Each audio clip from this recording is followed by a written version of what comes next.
So we'll go quickly through the agenda. For the ones who speak, you need to point that direction. Otherwise, it's not changing. We had a nice coffee, and now we'll have a nice introduction from the project coordinator, which is Smith Innovation.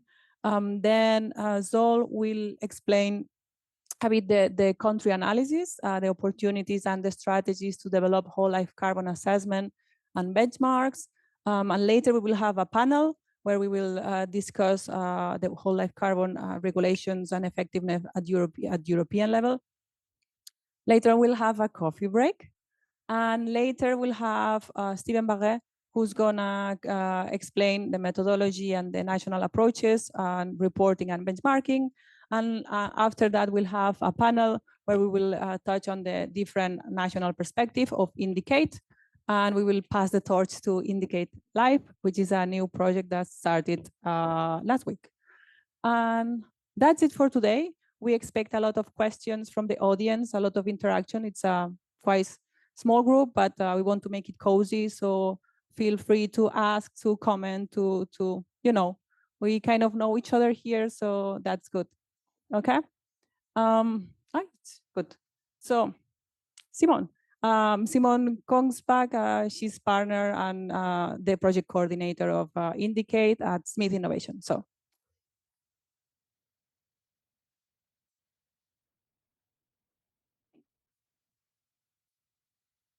Thank you, and great to see you all here today. Yes, we're based in Copenhagen, and just want to mention that I'm here together with my colleagues, Adam and Sarah. So if you have any questions regarding Indicate, you can also turn to them in the coffee break. I wanted to start out by just introducing why did we start out Indicate. So Indicate was started out as a response to the fact that when we're tackling both the operational and the embodied emissions of buildings, we really have a data challenge. We need to know more about what are the carbon emissions when we are operating and when we're building with the specific building materials.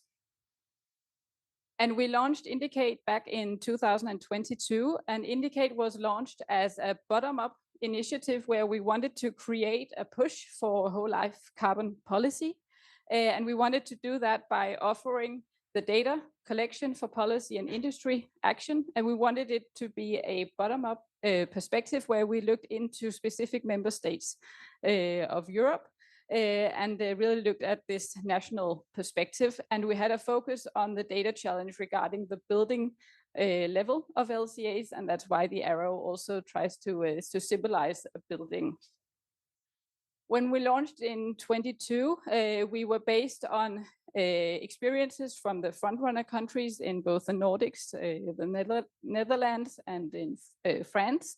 And we were based on research conducted by both Rambøll and Build, and where Martin Røck, one of the partners of Indicate, also was a part of making this research. And then during these 2 years, the scene has changed. With the EPBD revision, where we saw whole life carbon becoming a part of this, we saw that there was a change for Indicate and what we were bringing to the table. We could support answering the question how to implement whole life carbon requirements regarding the LCA data at building level in national context. So it was not about trying to create this push for whole life carbon policy. It was actually trying to respond to how can we implement it in a way where it makes sense in a national context. So with Indicate, we're trying to bridge both this bottom-up perspective and the top-down perspective from a European policy angle.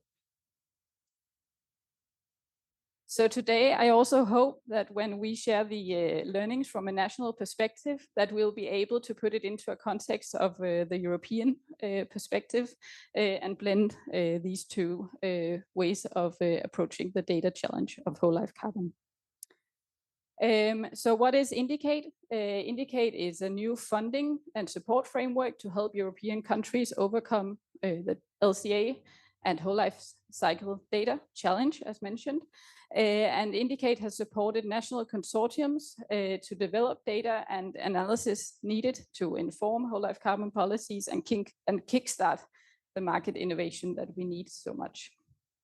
It's also a pilot program to test the approach with helping member states and having this bottom-up approach, where we also try to seek the possibility of raising further funds and expand into other regions and markets and increasing the country coverage of Indicate. So we have, as a part of Indicate, we have helped the national consortiums to find answers to questions like how to ensure the data quality and quantity, how to select and analyze representative building LCA's data that are representative in a national context. We have been discussing how to harmonize building models while making sure that the classification complies with the overall principles of levels, how to create a harmonized approach for carbon declaration method for renovations, and how can the international learnings in the field be adapted to a national context. And these questions are also some of the ones that we have seen are really important when making carbon limit regulations in the Nordics, where they just released this report on decarbonizing building stocks, where they also mentioned these are some of the questions you need to find answers to. So the intervention logic of Indicate and how we have supported has been by offering funds to create and develop the national methods, making the data generation. We had this aim of 50 case studies, building LCA case studies, making the data analysis, benchmark and target values, developing the building blocks of whole life carbon regulation design, making the very much an important stakeholder mobilization. We also need to have the industry and the people with us. This is not just a data and engineering technical project, but we really need to have the people on board. And then we also have a focus on supporting the pilots in having a scaling strategy and an afterlife plan, because we know this is just the first step of a way and a continuous development. So we have been, as a part of Indicate, offering funding to do these activities in each national consortium. And then we have also supported the national consortiums with political and technical support offered by BPIE, KU Leuven, and the World Green Building Council. And we have done this with the support from the Laudes Foundation. So who have been involved in this Indicate project where we are right now? It has been national consortiums representing both industry, academia, and government.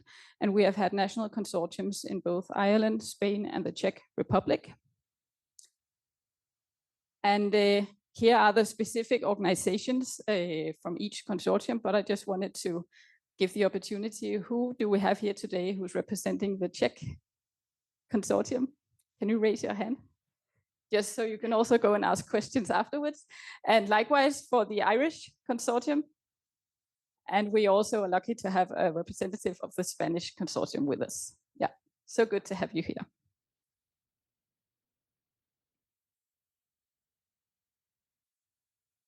So, and, oh,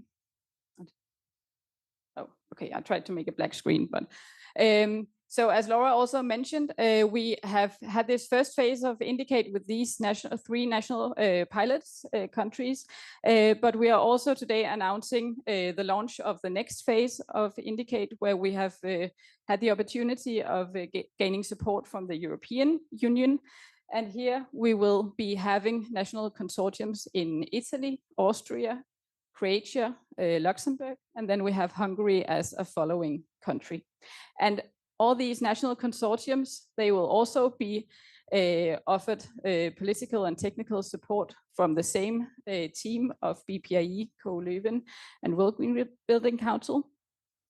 And the consortiums, they will look very much like the ones firstly, but we have added the data providers as a part of the core project teams, because we learned that it's really time consuming and so important to have access to the data that we need. So we wanted to move them closer to the projects and be a part of the project teams. And here for reference, you also can see all the specific organization Indicate Life. We are 22 partners across 8 European countries. And we have, as mentioned, national projects in 5 countries. And I just want to give the opportunity, we have one representative from Luxembourg, and you will be a part of the panel later today. So with this, I just wanted to conclude and introduce what is Indicate and how have we been working. And thank you so much for joining today and the discussion on how we can take these national learnings and put them into a European perspective and how to move forward on implementing whole life carbon regulation for buildings. Thank you so much, and I'll pass on to Zsolt.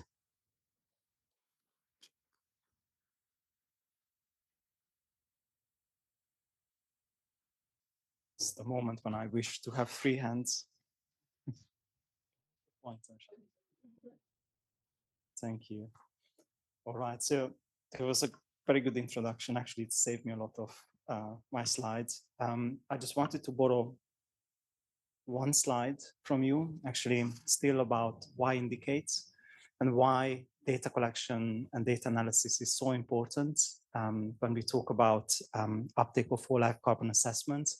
It's not just about policy implementation, but it's essentially driving that sort of change in the way how we build, the way how we design and use buildings. There's a lot of perceptions or misperceptions today when we talk about whole life carbon and the availability of the data. And unfortunately, this also perpetuates in a way perceptions related to the fact that low carbon buildings today are higher costs, they are more bespoke, they are fewer, they are less available. The point of having whole life carbon assessments is actually to provide the evidence base that these buildings are not just lower in carbon, but lower in costs, because they basically are more simple. They are also being built with less materials and in a more sustainable way, economically speaking as well, not just environmentally. So essentially, it's also about overcoming these misconceptions, and yes, it's about essentially capacity building. Another point I just to put out to start with is it was our starting perception that whole life carbon reductions is a shared responsibility of the entire value chain. You ultimately do a whole life carbon assessment to pinpoint where emission hotspots are through the life cycle, but also through the value chain. So that means that essentially we all collectively have to take responsibility for our emissions. It's not about shifting blame from one life cycle stage to another, or not shifting blame to one part of the sector to another. It's also very clear that we have to act together. So that was a sort of inbuilt principle in Indicate. Therefore, we try to bring together all these stakeholders in the project. Okay, right. So Simone said, indeed, we started off in 2022. There was an EPPD draft. We had an idea of what to expect from the whole life carbon provisions in the EPPD, but it was not certain. We did this in a way to build capacity, to anticipate the future whole life carbon regulations in the EPPD and to prepare member states for their implementation. But we also did indicate to provide a proof of concept, provide a very clear evidence base that, you know, this can be done. Because if member states as well as the industry they're having a clear proof that this can be done, I think also EU-level policymakers feel a bit more encouraged that they can go the step forward. So here we are. I think we have, for the first time ever, very importantly, a building level requirement for whole life carbon assessment, and then in the future also limit values. However, it's not just about the EPPD. Importantly, we also see that a lot of the demand, so when we look at the market drivers for what drives demand for whole life carbon assessments and data, is actually coming top down very much from the corporate as well as financial sector level. Because of disclosure requirements, they are putting quite a lot of demand on the building sector to get their data act together. It's about better managing the data at the building level, but also what you see here as well, also at the product level. So it's, for us, it was also important to realize where the information flow is, essentially from product carbon intensity data, then asset level, and then finally when it comes to reporting the data. And importantly, it's not just about the EPPD. So whatever we will do in terms of spelling out the requirements in the EPPD, in terms of the content of the delegated act or the forthcoming roadmap, the way how the scope, the methodology of how we are going to do the whole life carbon assessments, it will have implications also on the sustainable finance taxonomy. It will have also implications in terms of generating data need from the CPR. So it's just important to keep this in mind as well. Okay, and this is the landscape, the updated landscape in terms of what's going on across member states in terms of whole life carbon initiatives and regulation. And what you can see here, this is a very dynamic landscape. I think the Rambo study, which was on the previous slide, done 2 years ago, that map has changed considerably compared to this one. So it's a really a fast changing landscape. What you can also see here is that not just that there are a lot of initiatives springing up, but there is quite a diversity. There's quite a diversity in terms of approaches. There's quite a diversity in terms of the scope of the assessments, which falls under the policy and the regulatory requirements.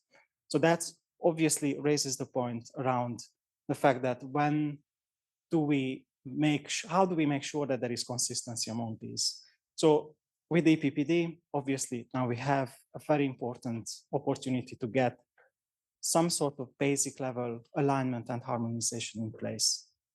I think this is very important, not just in terms of comparability and consistency of the assessments, but also very importantly for avoiding market distortions. It's not just about avoiding confusions, because if we link the flow of capital to availability of the data and transparency and disclosures, we need to have level playing field. We can't really have to have member states which have much lower level of ambition in terms of whole life carbon requirements than other member states. So you will see also later on, when you look at the quantitative results from the indicates, the starting point in member states could be quite different, but it's very important then to align these to have more or less the same sort of level of ambition when you're going forward, especially toward the net zero carbon targets. Okay. Okay, so indeed, we didn't start from scratch.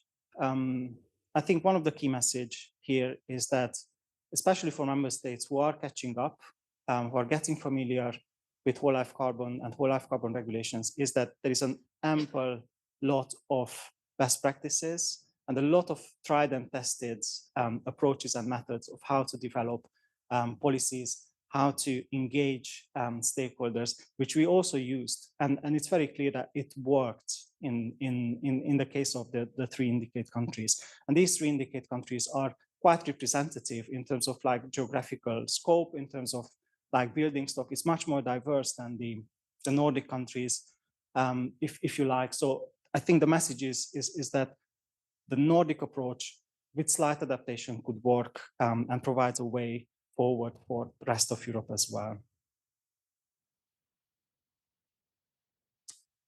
Okay, and this is more or less the same point of, obviously, there is a stepwise approach, the way how the Nordic countries have developed their national assessment methodologies, the data generation part, and then ultimately how they got to the point to define target values in the national roadmap. So we followed very much that sort of stepwise process. And obviously a lot of questions came up on the way, which have been answered.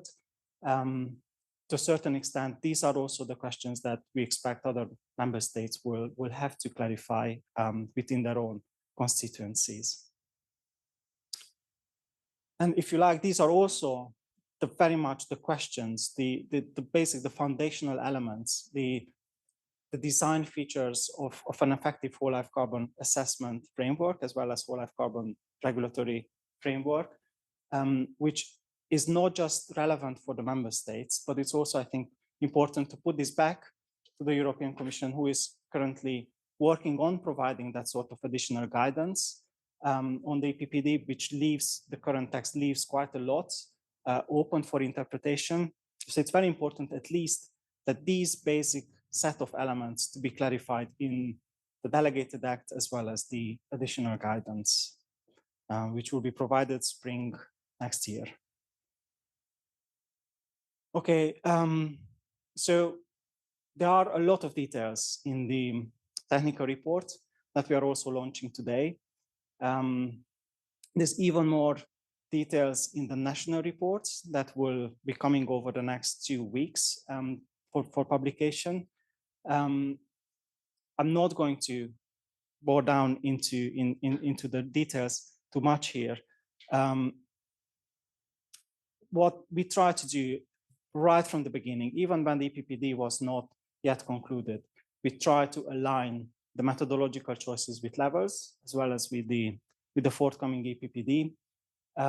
So basically, all these elements that we have listed before, we try to align very much with what we expected will come from the EU. Okay. Now, a couple of learnings. So these are mostly the challenges that we encountered related to data collection, data generation.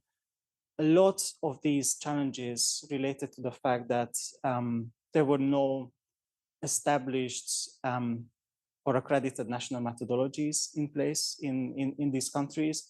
So a lot of the whole life carbon assessment workflows and tools and the databases have had to be generated in-house, essentially. That actually took up quite a lot of work, especially I think the member states can talk about this in a much more direct and much more credible way from their own perspective. But these were, I think, important clarifications that especially KU Leuven provided in terms of the data collection and the data analysis framework.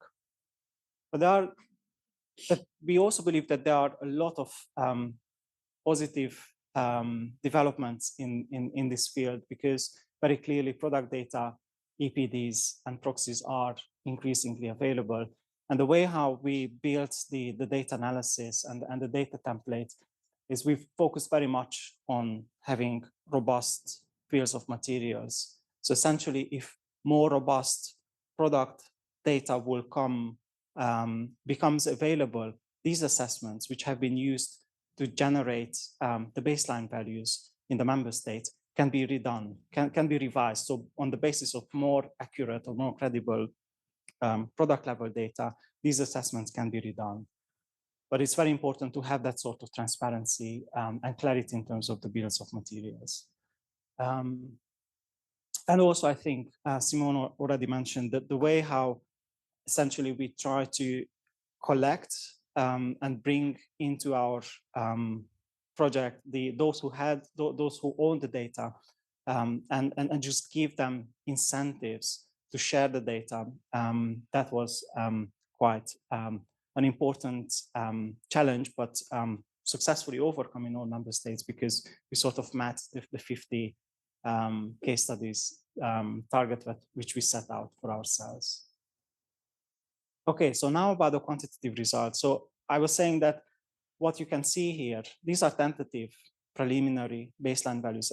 And as I said, these very likely would be revised over time as simply more data, more reliable data, and more representative case studies become available. That's also the experience of the Nordic countries. This is not one forever.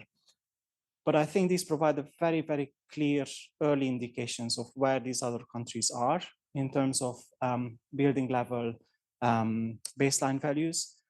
So these can provide extremely useful insights about where the carbon hotspots are in terms of the materials, in terms of the building elements, or in terms of the building life cycle.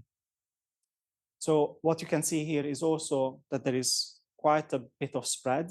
It's also, if you would compare these provisional baseline values to the Nordic values, which are currently being mandated in regulation, you see that overall these are higher, or for certain building types, they are much higher than what's currently the regulation in Denmark. And that, I think, underlines the point that probably that's right because of simply different carbon grids intensities. It's also because of different construction and building types. It's also because of different climatic and earthquake-proof regulations, which are all impacting on these baseline values. But they also tell you that they are higher than the Danish one. So that's the starting point, and that we can expect maybe for other countries as well. Now, important it will be the way how then you start to move from something which is like the lower part, the lower 75%, which you see there, the potential legal target values that member states could enforce from the beginning, to move to something like the upper 25% best practice currently in the building stock, which would be equivalent more or less to a voluntary sustainability class in those member states. I've finished it. I have two more slides and then I think we have a debate, a panel. Okay, right. So looking ahead. So yes, we clearly need more assessments and we need more case studies to increase confidence levels. What is also very important, where to start actually. And I think we put forward a very strong case to focus on what really matters and what can be measured, and that also leaves space and potential cost savings for the elements which are probably less relevant in terms of carbon hotspots. There are obvious trade-offs and in terms of completeness, consistency, simplicity, practicality, cost, and so on. So these will be very carefully managed, probably in every member state. But like just carrying on these assessments can provide already a good insights about where those trade-offs or synergies are. What is also very important is we think that you will not get this right from the beginning. You will have to adjust and periodically review. That's probably the case for member states, but also maybe for the EU level guidance or the whole life carbon methodology set out at the EU level. And also importantly, you don't do this only alone. Otherwise, it really, the costs are can be a very high burden. So we looked at also potential integration with other policy as well as decision-making tools being used in the industry. I just put there the energy performance certification, and with that we just provide an example whereby an energy performance certifier or assessor does a site visit for an EPC. It collects probably 50% of the data that is also relevant input data for the whole life carbon assessment. And there is a very strong business case for the industry to do this. And it's not just about the regulatory future proofing and managing climate transition risks, but it's also about really identifying where carbon emission hotspots currently are. So we can focus, both the industry as well as policymaking can focus on those ones. Now, final slide, conclusions and recommendations. So establishing the assessment methodology starts with simplicity, default values, statistically representative values are very important, especially if there is a lack of product-specific data. It's also the message that member states, the front-running member state had something like 7-8 years to develop their own whole life carbon regulations. If we look at the implementation of the EPPD, it will be much, much shorter. So these countries no longer have the luxury to have 7-8 years. They will need to catch up much faster. So the message there is to start early on. Data sources and data collection.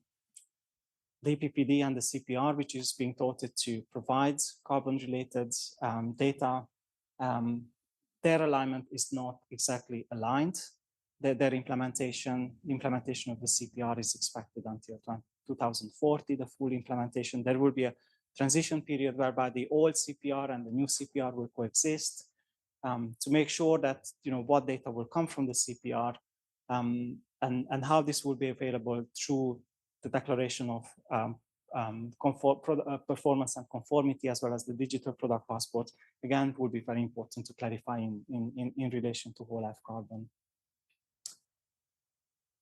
And yes, monitoring and evaluation of data quality will be important.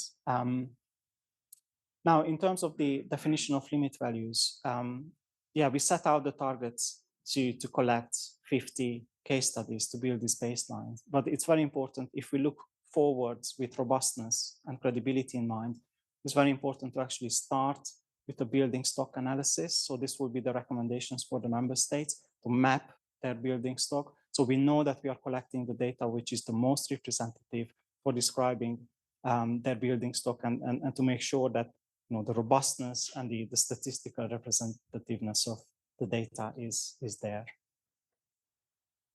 And also importantly, when we look at comparability of carbon data from case studies, I think a lot of effort has been spent on the fact that data was not comparable. So the data which was collected through various market initiatives like green building certifications or market LCA tools, these were not really always the most transparent, and it was really difficult to make sure that we are aligning them in order to prepare them, in order to make sure to be usable for baseline values.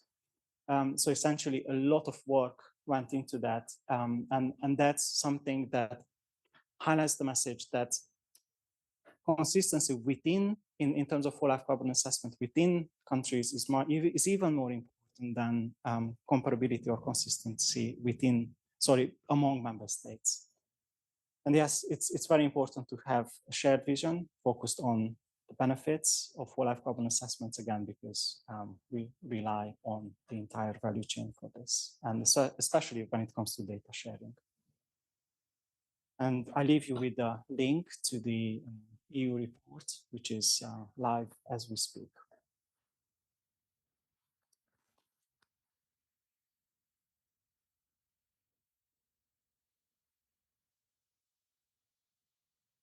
Thank you, Zsolt. Very comprehensive explanation. So I'll leave here 5 more seconds so everybody has time. I tried yesterday night, it was working, so yes. Okay, so we'll do questions later. Now I would like to introduce you the moderator of this panel, which is my colleague Miles Rowland, who's the policy coordinator at World GBC, and they're gonna have a nice chat about the design features and delivery of effective whole life carbon regulations. Thanks, Laura. Yeah, before I introduce the panel, so this discussion, we're going to be placing the context of the Indicate project sort of in the EU regulatory landscape, thinking a bit about the implementation of the PBD, and looking at it from a few different perspectives. We'll have someone from the European Commission, but also someone representing the construction sector, and Zsolt will be rejoining us too. But I think it's also important to highlight the role of green building councils in the implementation of whole life carbon policy. We are really working quite hard with GBCs who have good connections with national governments in sort of trying to develop some of the resources to implement the whole life carbon policies in the text. So it's worth checking out the whole life carbon fact sheet, for example, that we released a few weeks ago, and also to look out for some of the other resources we're going to be releasing in the coming weeks, including a policy paper around whole life carbon implementation. But now, if I could just introduce the panel, who I'm excited to discuss these themes further today. So if I could welcome Céline Carré, who is Head of Public Affairs at Saint-Gobain. If you could take a seat. And Pau Garcia Audi, Policy Officer at the DG ENER at the European Commission. And Zsolt Toth, if you could come back to the stage. There you are.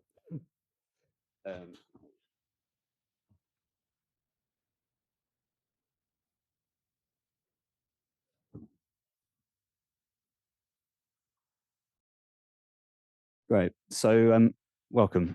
We've heard a bit from Zsolt about the kind of the EU context and some of the measures that member states are going to need to introduce as part of the Energy Performance of Buildings Directive. My first question to you kind of focuses on this in slightly different ways. So to Celine, in your view, how prepared is the construction sector for implementing the whole life carbon measures in the EPBD? Thank you. Good question. That is quite good. So. Yes, it's okay. Yeah, thanks. Yeah, first I would state the context that this is welcome. I mean, those requirements are welcome in the EPBD. We've been looking at it for a long time. I mean, this is one piece in the big puzzle that started with levels, moving beyond just the energy efficiency. And that's very important also taking from the global perspective.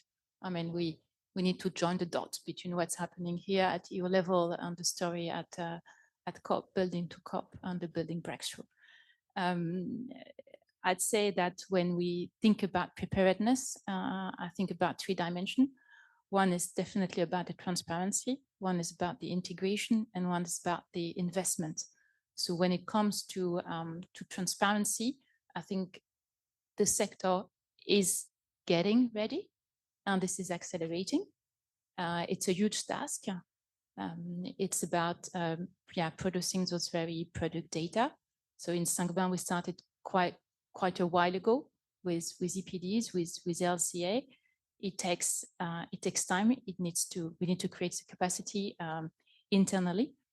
I'd say that it serves both purpose to help the value chain, but it also helps us with innovation. So transparency, EPDs are the core to our innovation policy in Saint-Gobain. So that, and I guess that is the same for others. So hence the link with comparability. We'll come back to that.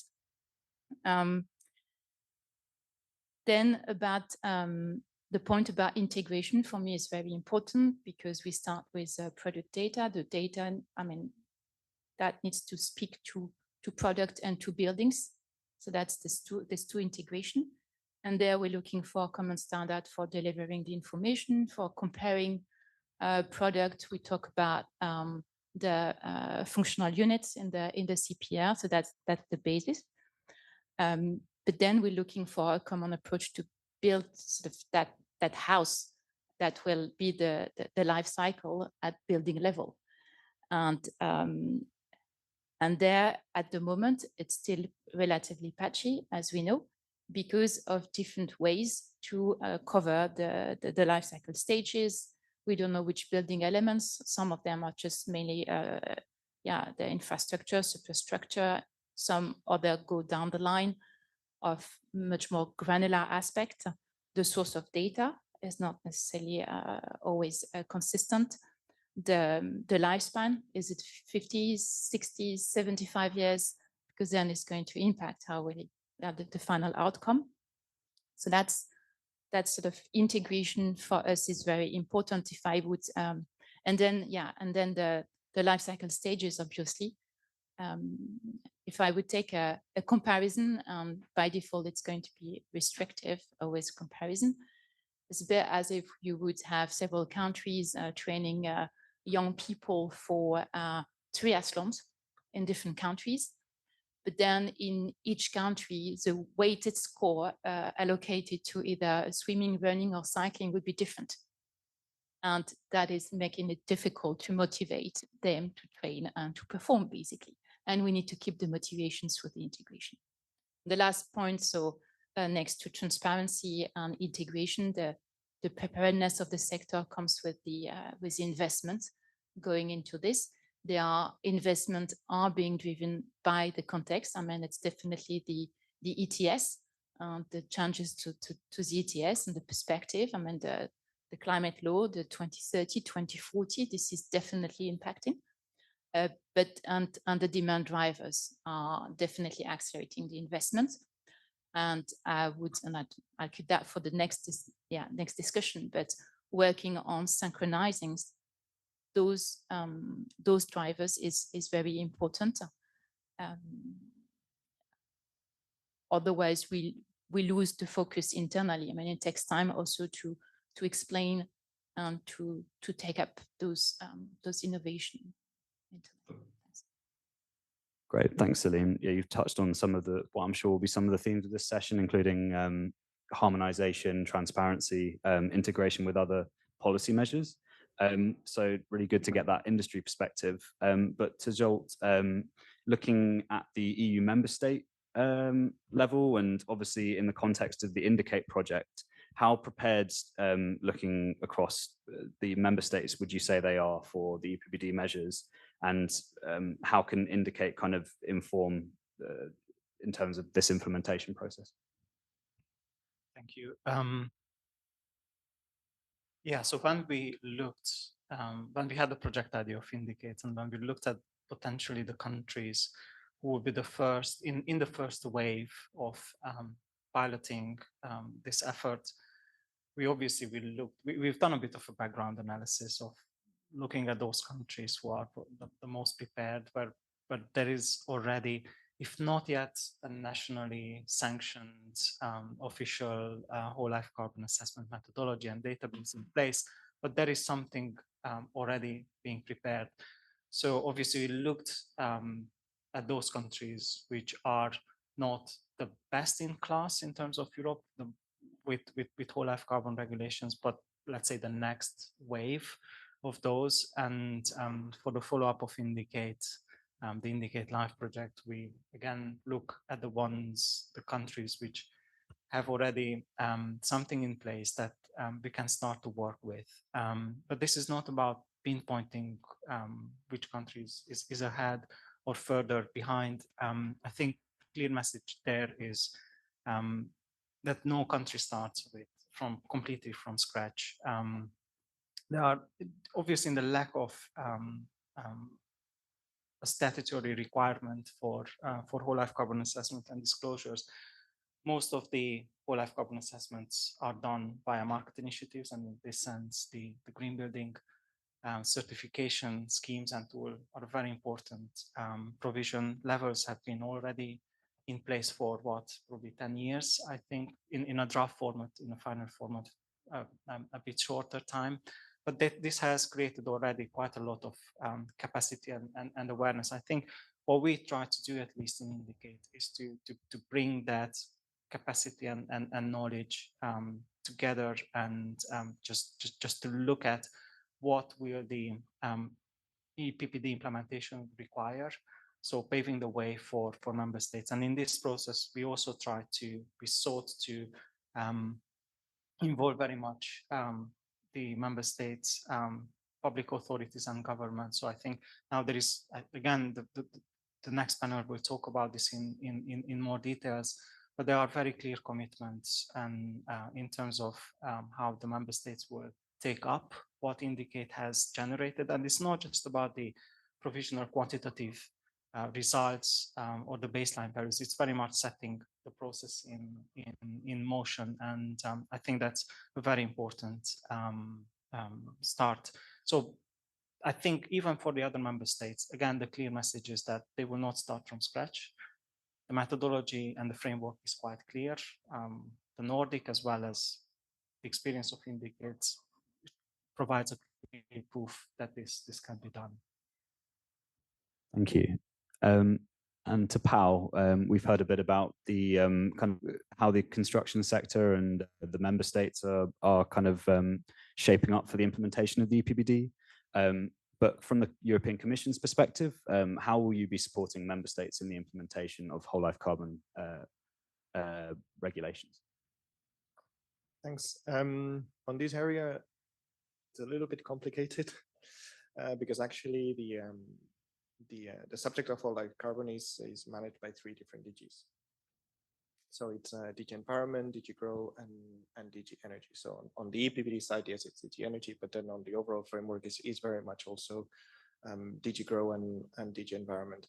So there are multiple elements that are going on. And I'm looking at Josefina, who's in the room. Please correct me if I say something wrong. So from DG Environment, they're very much working on the development of levels and how to make the best use of it and to provide information about it. DG GROW is working very much also in the whole life cycle framework and on the CPR. And then from DG Energy, which is the one I know the most, is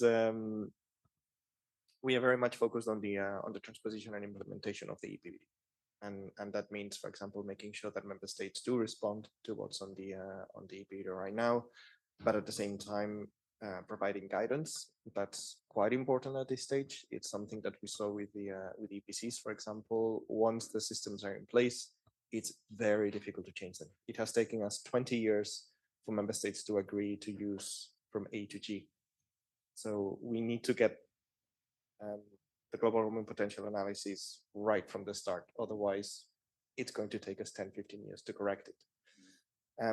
So any kind of assistance that we can provide to member states in terms of guidance, recommendations, I think that's very important in this stage, and that's what we're working on. Then there is also other instruments. For example, there is LIFE and Horizon Europe that can also provide a lot of assistance to stakeholders and the industry in general, and for them to get together.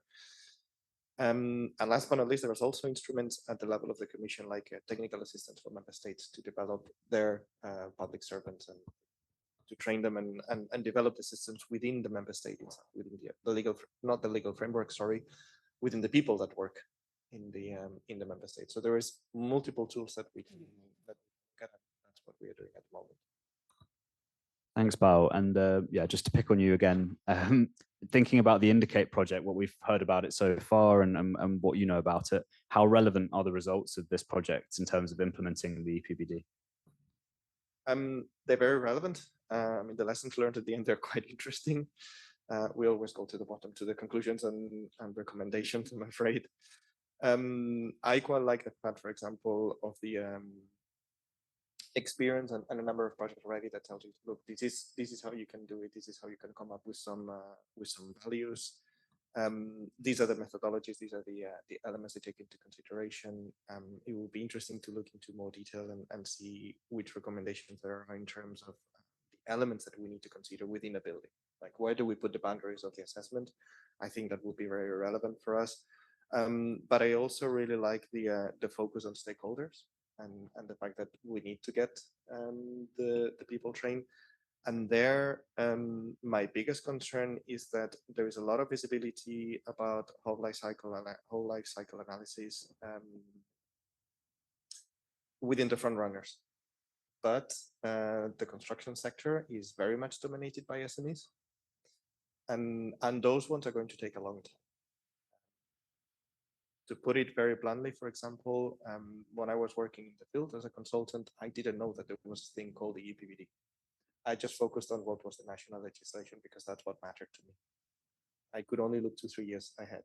In this case, we've got 5 years to get this in place and a lot of companies to train the people, because from 2030 onwards, that will be the standard for everyone. And that's going to be very challenging. Thanks, Bao. And moving on from that to Celine, we've got someone from DG ENER on the panel, and we've got someone from DG Environment in the audience too. But thinking about the coming years, what actions are you expecting to see from the new European Commission to continue to drive decarbonisation in the building stock? Oh, thanks. Quite a lot, actually. There is so much. Yeah, well, first we thank the Commission for the engagement and the effort, and we know that there is a forthcoming stakeholder engagement workshop in a couple of weeks' time, so that's good on this topic. I think the first idea I have is the leadership we expect from Commission and institution on this topic, because this is quite big, and the preparation by the sector will be mirroring, I think, the leadership from the top. There is the need to have that vision, that ambition. I know that some work has been going into this whole life carbon roadmap. So maybe this is something that we will see and it will embrace and encourage. I think there is a matter of creating that collective understanding. And thanks for noting that different DGs are there, because I put it in my small note that it needs to start with the Commission itself. And I think this is the the need to create that understanding regarding the opportunity to do it well, to do this framework well. And it's about the global leadership as well. It's linked to the breakthrough agenda. There are expectations there for the EU because it's so well advanced that it continues to drive by providing, converging approach. And this is where I come to next to leadership, to the point of creating consistency on the level playing field. And I would challenge a little bit the need for comparability to be only at country level, because for us this is key, that this is also happening in between countries. At the moment, the divergences in methodologies are penalizing the clarity that should come with whole life carbon requirement.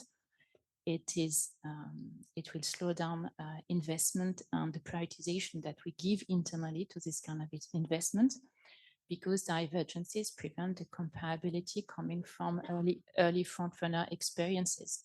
That's because there is the data collection, the exercise, the academic exercise, the calculation, but then on the ground, this is about piloting, and this piloting is key.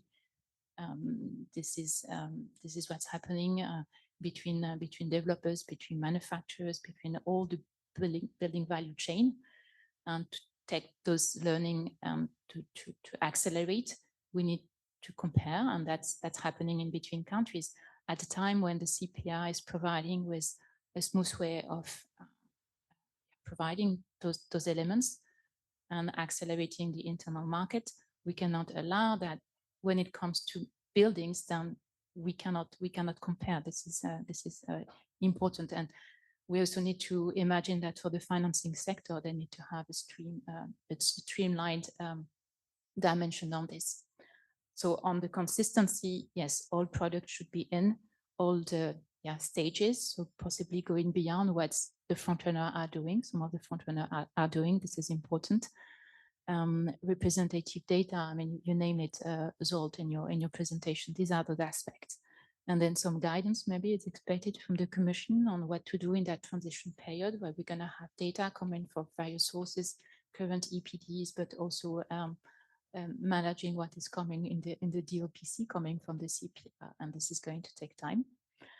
And then maybe the third area next to the leadership and the consistency is to encourage the collaboration on the sector.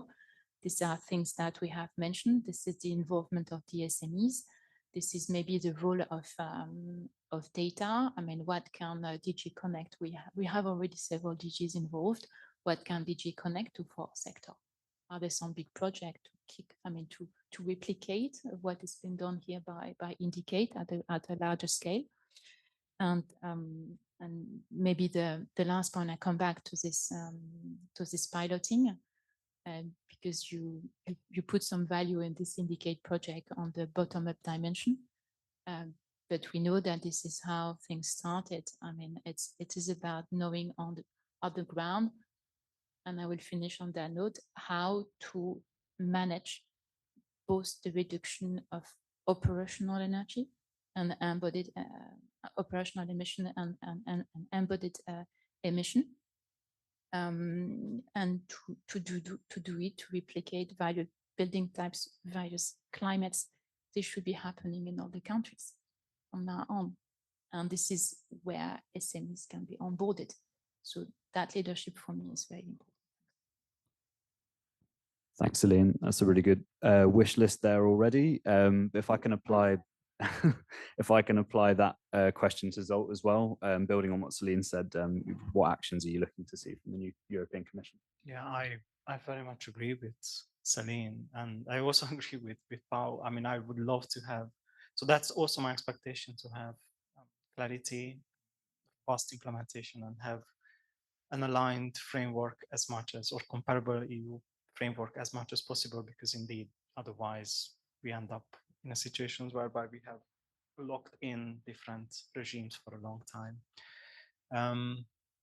On the point of vision and spread responsibility for whole life carbon within policymakers, different departments, but also maybe the same can be said about the notorious fragmentation within the sector, in the industry. I think I just want to be clear about the fact that what we have been doing here and what we have been presenting in terms of results, these have been very much informed by building level decarbonization solutions or measures or technologies available.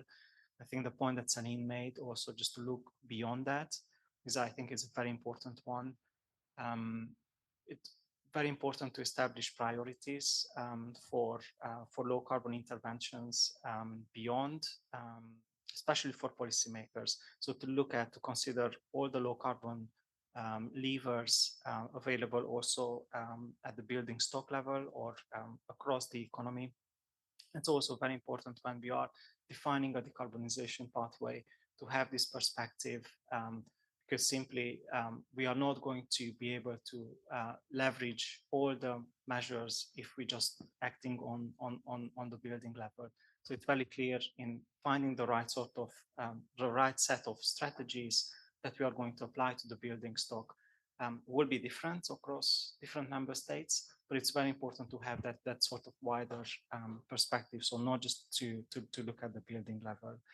And I think it's very, but also this whole life carbon assessments and actually acting upon the results of a whole life carbon assessment is that we need to build with less. So that is something that is a challenge for the construction sector for the time being, because we're locked very much into this sort of perception of continuous growth and continuous construction. So it's about redefining actually where and how we add value and how we provide the necessary housing and all the real estate services that essentially the building sector is responsible for, in a way that is simply within the means or the limits of our planet. And that's something that is probably going to be a transformational change in the sense of shifting attention clearly from new construction towards existing buildings, preserving what we have, not just in terms of buildings, but also in terms of materials or building elements. So that's what I would expect also in terms of like comprehensive policy framework, which enables, at least supports and doesn't prevent those within the industry who want to go down that way. They will not facing too many challenges. Thanks, Zsolt. And interesting to get into the sufficiency discussion as well as part of this panel. Thinking about whole life carbon assessments and setting limit values, I think a lot of the arguments in favor of these measures often focus on the carbon reductions, but as we know, there are wider benefits for introducing these kind of measures. Pao, I just wondered if you could touch on how we can make the case for the wider benefits of these kind of provisions.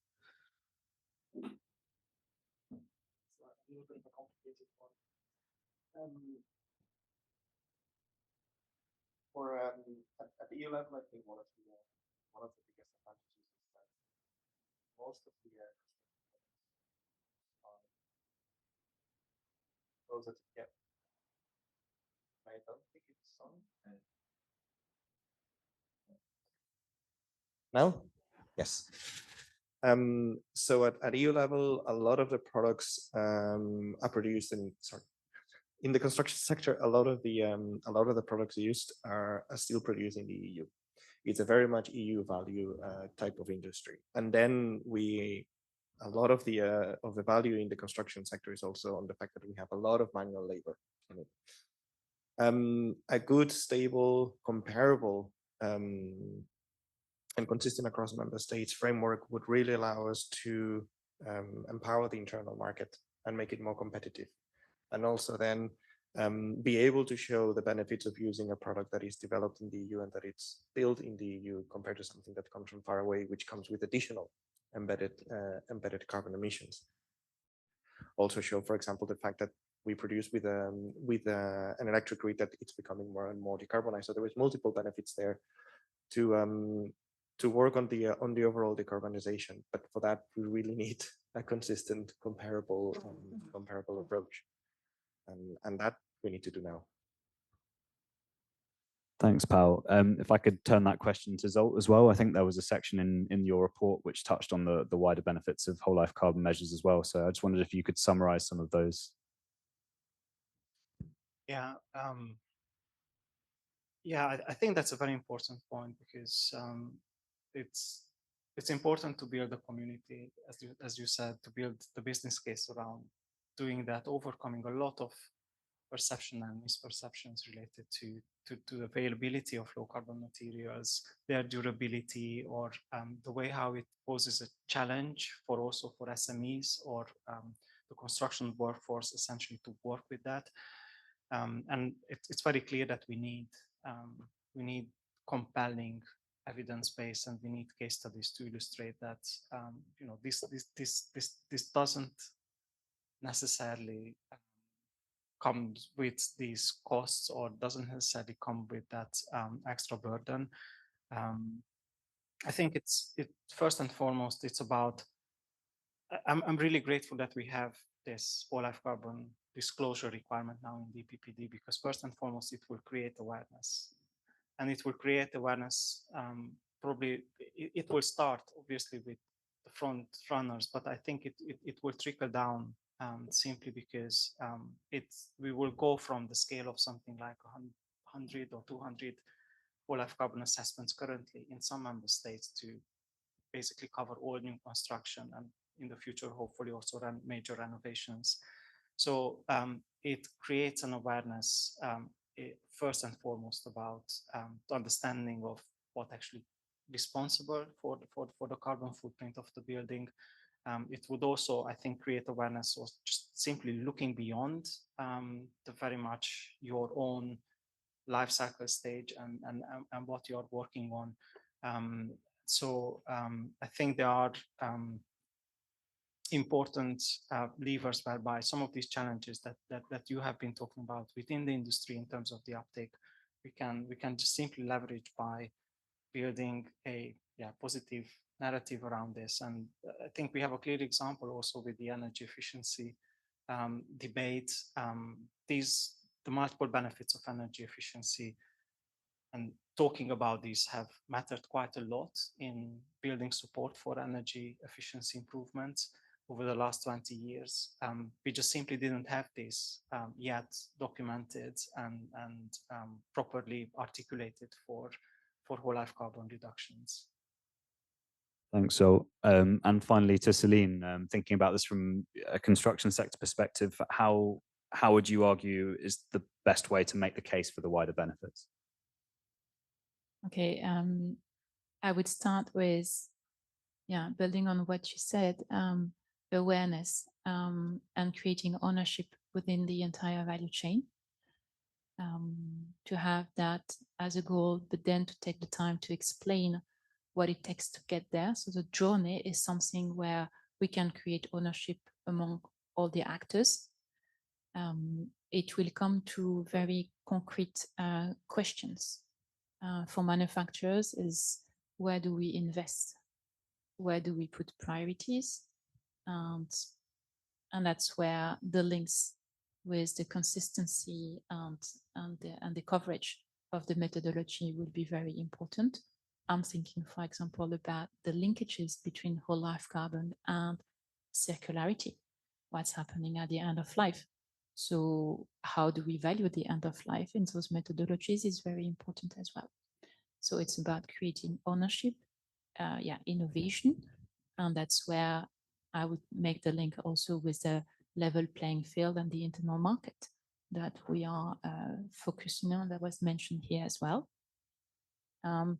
It's also about joining the dot with other topic. If we do it well on whole life, we join the dots with the renovation dimension. And there we have already taxonomy requirements, making some differentiation and accompanying renovation on the circularity one, foster renovation, deep renovation where you also keep the structure. So that's important.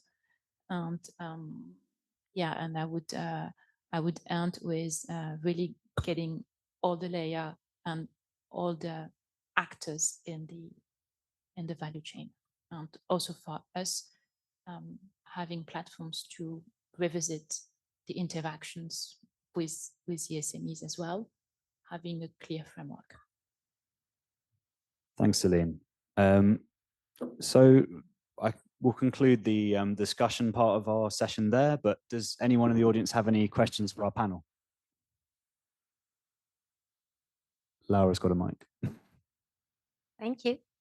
I was thinking, one question was what do you expect from the Commission ahead? And we have all heard the new president talking about the coming plan for affordable housing. I was wondering if you would like to share something about how you see that as an opportunity, a possibility, or is it actually a challenge? Affordability. I would like to hear how you see that, just first reactions. I mean, I come from the Commission myself, so you could have thought that I should know the answer, but it's not clear yet, I think. So yeah, it was just interesting to hear your views on that. Pao, do you want to start? I was hoping to get away with it. On the new Commission, it's very, very difficult to say because we only have the mission statements, and at the same time we have very clear instructions not to deviate from them. That's really for the commissioner to speak at some point, hopefully very, very soon. At the same time, I think on the issue of affordability,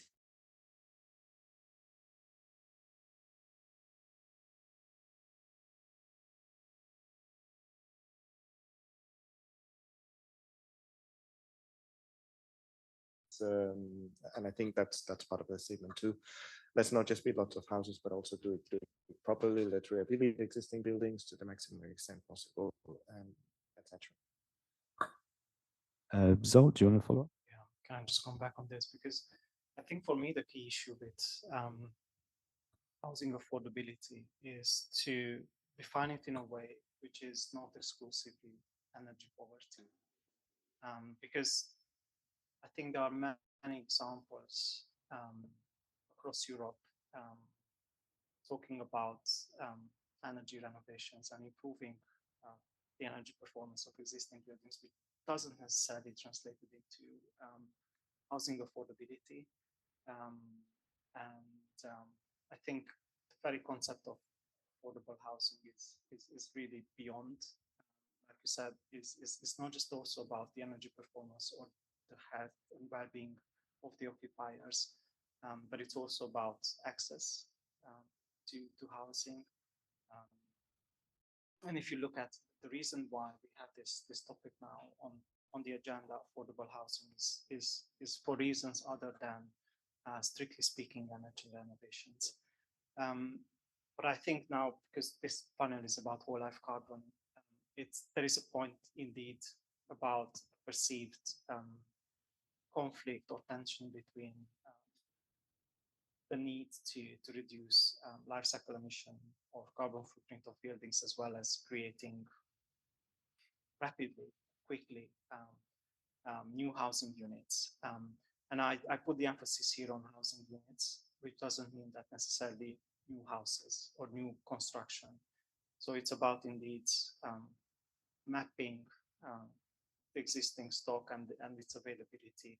And it's not for vacant or partially vacant buildings, or also just simply building less, especially that there is a very clear hierarchy. This is just I want to put forward the way how we are going, the way how we build, and to make sure that we start from those which make more sense in terms of redevelopment or reusing the existing stock or reusing existing elements. And then as we move forward, obviously renovations, and then finally brownfield redevelopment or replacing buildings and new construction, something. So make sure that we stick to that. Celine? Yes, thanks for the question, Josefina. I'd say it's quite exciting to see this topic come, because housing is not a stricto sensu a competence of the EU yet. People are affected by all the Green Deal policies, so the and some can feel left aside. So we have to revisit. For me, it's an invitation to revisit the Just Transition agenda from the past Commission. This is also an opportunity to join the dot with the renovation agenda, with also some other aspect of urban development, regeneration, use of land. So it can be quite big. So I see the opportunity also then to link people in charge of those topics within the Commission, but also at country level within governments. And I'm not saying that it's going to be easy. It's a challenge. I also see some risks hinted by Zsolt. Build quick and cheap. And yes, maybe we don't need all of those rules because we've gone too far. I mean, this is this little music, we've heard it, and I think we need to be very careful. We've not done all this work around energy efficiency, around multiple benefits to all of a sudden say, oh, but maybe that was too much. So we need to be careful there. And I would say maybe revisit some of the things on which we have been working in the past, but not fully embraced in policymaking, which is life cycle costing, which is in levels as well, which is a way to envisage the potential costs and benefits of housing on a longer time frame, and revisit the cost of buying a house or a housing unit and the cost to run it. So there are many linkages, and then we also need to join the dot with the whole life carbon topic. Thanks, Celine. Well, Josefina, you've got a good answer there, I think. Does anyone else from the audience have any questions? We've just got time for a couple more. Wagner. Thank you. Wagner Maringo from the European Cement Association, Sun Bureau. Well, as the producers of a product that has a very, it's famous for the embodied carbon that it has, we are working at the decarbonization of the production of cement, but we have also looked in our roadmap that was published early this year on what is possible to be done along the value chain, for instance, cement in concrete in construction. And my question in this sense is, I mean, we're putting the responsibility along the value chain, what can be done. In the work that you have been doing, have you looked at what the role that contractors, how the contractors see what you're doing, designers, architects, and also at the public procurement, which is now, there are some initiatives at this, by the European Commission, but there's a lot that can be done by the, not the SMEs. SMEs are always mentioned, but the big contractors in public procurement has a very big responsibility in terms of what can be delivered. And I'm mentioning our sector because we are seeing what can be done in terms of the design of a project. So how does this look into the work that you've been doing, if it is? Thanks, Wagner. Zsolt, do you want to start? Yeah.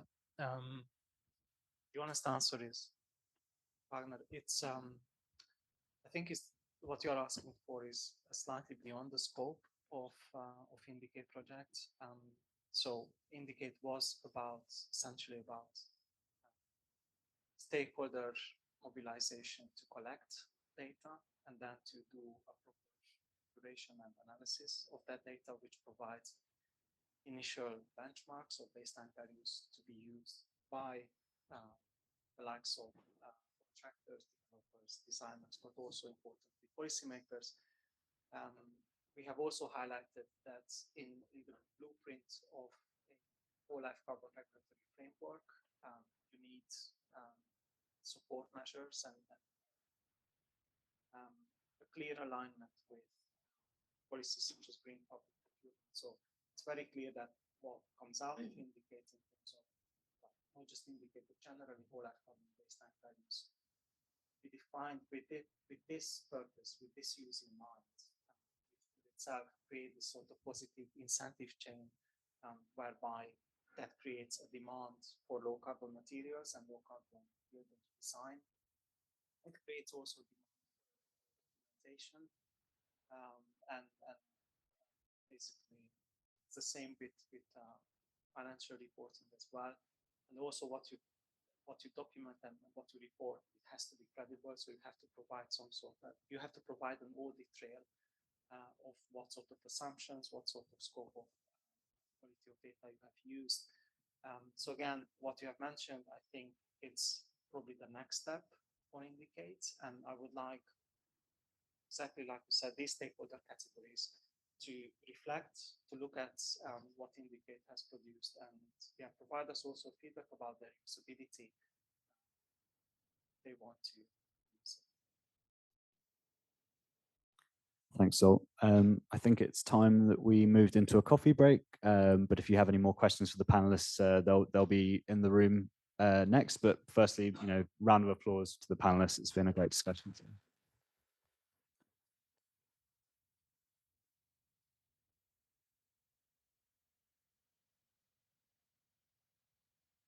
Okay, we need to get going to the second part of the event today. I think we have some people still. Yes, okay. I just cannot be in two screens at the same time. So now we'll have Stephen Barrett, who is the whole life carbon lead at IRIS Green Building Council, and he will be explaining us the methodology. And I mean, the slide is here, not there. So he's gonna explain creating and testing national approach to whole life carbon reporting and benchmarking. So thank you, Stephen. Hello. Okay. Hi, everybody. I'm Stephen from the Irish Green Building Council, and I'm just going to talk about our experience. The three countries approach this differently, so I will just talk about how we did it. So the way that we approached it in Ireland was we tried to get industry involved. We tried to get industry to do the assessments and then give them to us so that we essentially could build a database of assessments. So before Indicate happened, if you remember the lockdown, I spent a lot of the lockdown running Zoom classes, teaching whole life carbon theory, if you like, to people in industry. And it actually worked pretty well because it was all on Zoom. It meant that people across the country could all just tune in. People were signing up for things because there was nothing else to do when they were stuck at home. So over the 18 months or whatever it was, we actually put about 300 people through whole life carbon classes. So we thought there was a lot of knowledge in the country about what whole life carbon assessment is. So then we came up with this idea that, well, why don't we get industry to do it? We've educated them, why don't we get them to do it? And we put out the call saying, can anybody do this for buildings that they've got right now? So not your finest buildings, just buildings that are on the drawing board now, so that we get an idea of the baseline, what Irish buildings look like today. And it turned out that nobody actually had the time to do it because it takes a lot of gathering of data and finding out lots and lots of quantities and different materials. People, they like to learn the theory, but when you ask them to go away and do the practicalities of it, it's really difficult to find the time. So I had so many meetings with people promising to do it, and these are the guys that actually came through. So all of these organizations either did assessments or provided data for assessments. Some of them, well, you'll recognize Arup up there, BDP, a couple of big consultancies, a couple of small architect firms. Who else have we got? 2 quantity surveyors and a couple of developers in there as well. So we had a good mix of people who are interested in this. We did find that because it takes so long, we actually had to offer a payment incentive to some of them to get the assessment over the line, essentially. But the knowledge is there, we think, we hope. So I think everybody in this room knows about the EPBD update. We're no longer looking at just operational energy. We're looking at the whole life cycle of a building. So from extracting materials out of nature, if you like, or extracting raw materials out of nature, manufacturing products, bringing them to site, building buildings, running buildings, replacing elements, and then taking those buildings apart again. We're looking at the whole lot now. So we had to define a methodology on how to measure that. And the two things that we had to take into account were the standard for building level life cycle analysis, which is EN 15978, and the EU levels indicator 1.2, indicator 1.2 GWP across the life cycle. So we knew that we had to incorporate these two things. So we took that 1.2 and every piece of information we could get from the manual in that we used, the scope, the time frame, the assumptions on replacement cycles essentially. But then we had to find more data for the carbon footprint of manufacturing materials, carbon footprints of transport distances, what kind of wastage you have on site or you're likely to have on site. Levels told us about replacement cycles of different elements of the building.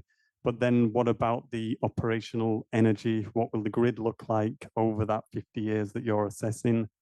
Your water to the building, and then what happens to all the materials at end of life. So we asked the SEAI, the Sustainable Energy Authority of Ireland, to give us a forecast of the carbon footprint of the grid. We asked the EPA, the Environmental Protection Agency, about what happens to materials at end of life. So they gave us an indication of how much is recycled, how much is incinerated, how much goes to landfill. Irish Water provided a carbon factor for pumping water to and from buildings and treating water. So those things are very specific to Ireland, but the framework is very specific, is very much the levels framework. So I think you could easily obviously replace those sources with ones that are relevant to your country. And you end up with a methodology that looks something like this. You have your inventory, your scope, essentially, what's included in your assessment. You multiply all the quantities in that by the carbon factors that you've sourced from wherever you've sourced them. And you put them into each module of the building over there to build up a picture of that building's life. And the important thing, I think, is consistency, is that I've looked at quite a lot of LCAs and people make wildly different assumptions. And as soon as you're in an architectural competition, you're going to make very optimistic assumptions about your building to win the competition. So consistency is absolutely vital, that everybody has the same hurdles to jump over, if you like. Everybody does have the same grid. Nobody knows what's going to happen to their building 50 years from now. So you need that consistency to create fairness, if you like. And what we also found was that people just didn't know where to find the data. So we ended up having to create default data for almost everything, and really making a simple rule that you use this default data except where you can prove that you're doing something different. So in the case of EPDs, you could use an EPD if you were definitely using that particular material. If you weren't using that particular material, then you use the generic default, because otherwise, you know, you'll get people looking for an EPD of something really good that they've got no intention of using. So you have to give defaults and only deviate when you prove why you're deviating, if you like. It also makes their job a lot easier at this stage. Wagner, is it? You're asking about architects and building designers' knowledge. In Ireland, some theoretical knowledge, but when it comes down to, okay, what do I need to do? Blank. So we have to provide defaults for everything at this stage, which I think is really useful, because a big element of this that maybe hasn't been touched upon so much is that just the act of doing the assessment changes the thought process of the designer. When they're aware of the impact that they're having, then they start to think about how they might change. When they're not aware, they just, okay, yeah, steel, put steel in, haven't thought about where the steel comes from. It's when they start being aware of where materials come from, they start maybe being a bit more sparing with them, a bit more thoughtful about them. So just the act of doing it really changes people's approach to building design.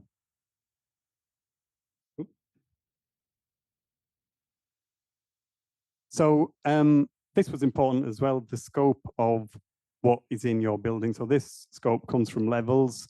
We built a tracker. Oh, I should say what happened then was we looked at lots of different tools. Nothing did exactly what we wanted it to do. So we went to Excel and built it all in Excel.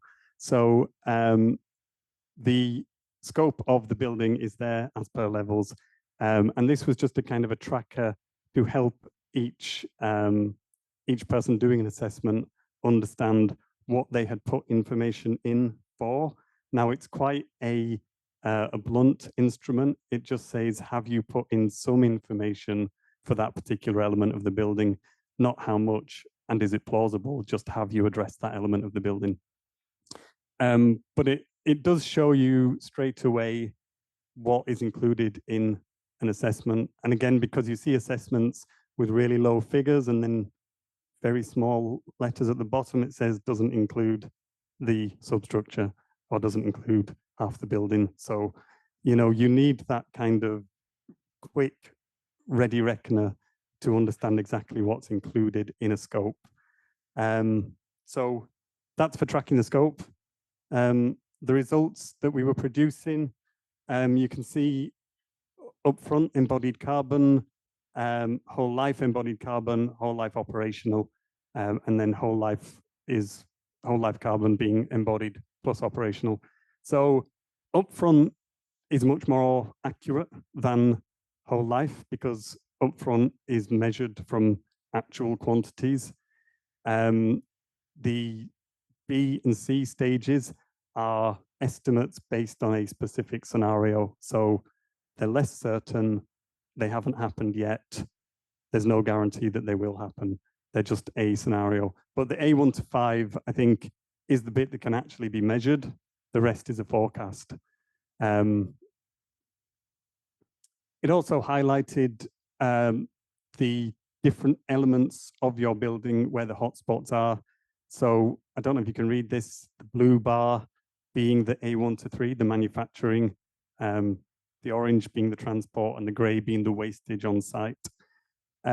So different elements of the building, where are your hotspots? And you know, the very first thing that jumps out is obviously that it's manufacturing rather than bringing things to site or being on the construction site itself. That A1 to 3, the top 5 elements in your building are also highlighted. So this is kind of the results page that you get when you've filled in the Excel spreadsheet. So this highlights to you what materials you should be focusing on and where in the building they're having such a big impact. This is all leading in Ireland towards a future update to the EPC system that we've got. So we're going to be including whole life carbon assessments in Ireland alongside your energy rating. So you'll have something like this, and that needs a consistent methodology for it to be implemented. Now, the Indicate methodology is currently with the Sustainable Energy Authority in Ireland, who are looking at it as the potential method for doing this. They'll be making that decision next year. They're telling me that it's a kind of, it's the front runner at the moment. Not sure what else they're looking at, but I think more than likely they'll be going with this because Ireland will follow the EU all the way. So this is quite a tricky chart. That is the scope along the bottom again. So if you just look at the orange line relates to the axis over there on the right. So that's the number of data points for each element of the buildings that we collected across our 50 studies. So you can see some of them, internal walls and partitions, we got almost 1,000 lines of data, if you like, across our 50 assessments. And then other things, particularly MEP and small things, we got very little data because either they weren't included, but more likely they just weren't known to that particular person at that particular time. Mechanical, electrical, and plumbing, so building services. So you can see the amount of data on different elements of the building varied hugely. And I think that's important because the results that we show are based on this data. So they may be missing as well as, so there are hotspots, but there are also things that we just might not know yet. So the blue bars then, they relate to the other axis, and they give you the average per square meter of building for that element of the building. And we'll look at them in greater detail further on. So 742,000 tons of stuff went into these 50 assessments, and 91% of that material was measured using the generic figures that we supplied. So some people did try to input EPDs as well. It's very difficult doing it from a PDF because you've got to know what a functional unit is, understand how to convert that to a mass, and then copy that over. And if you've never even seen an EPD before and you don't know what I'm talking about, then you know there's a lot of doubt in your mind, and that's where industry is right now. So doing it this kind of long-handed way, there is an awful lot of doubt because every EPD is slightly different as well. It's a different functional unit, it's a different approach, it's a different layout. So people really do kind of get nervous about taking that data and putting it into an assessment because they're not sure that it's even the right data. It's even recorded in scientific notation, which a lot of people just never seen before. I'd never used it until I started looking at EPDs. My first question was, why has that number got an E in it? Because I'd never used scientific notation before. So that's the same for everybody trying to do this using PDFs right now. So everybody fell back on the generic data. This is the share of the mass. So everything that was put into our buildings, 75% of everything that these assessments put in, 75% of it was concrete.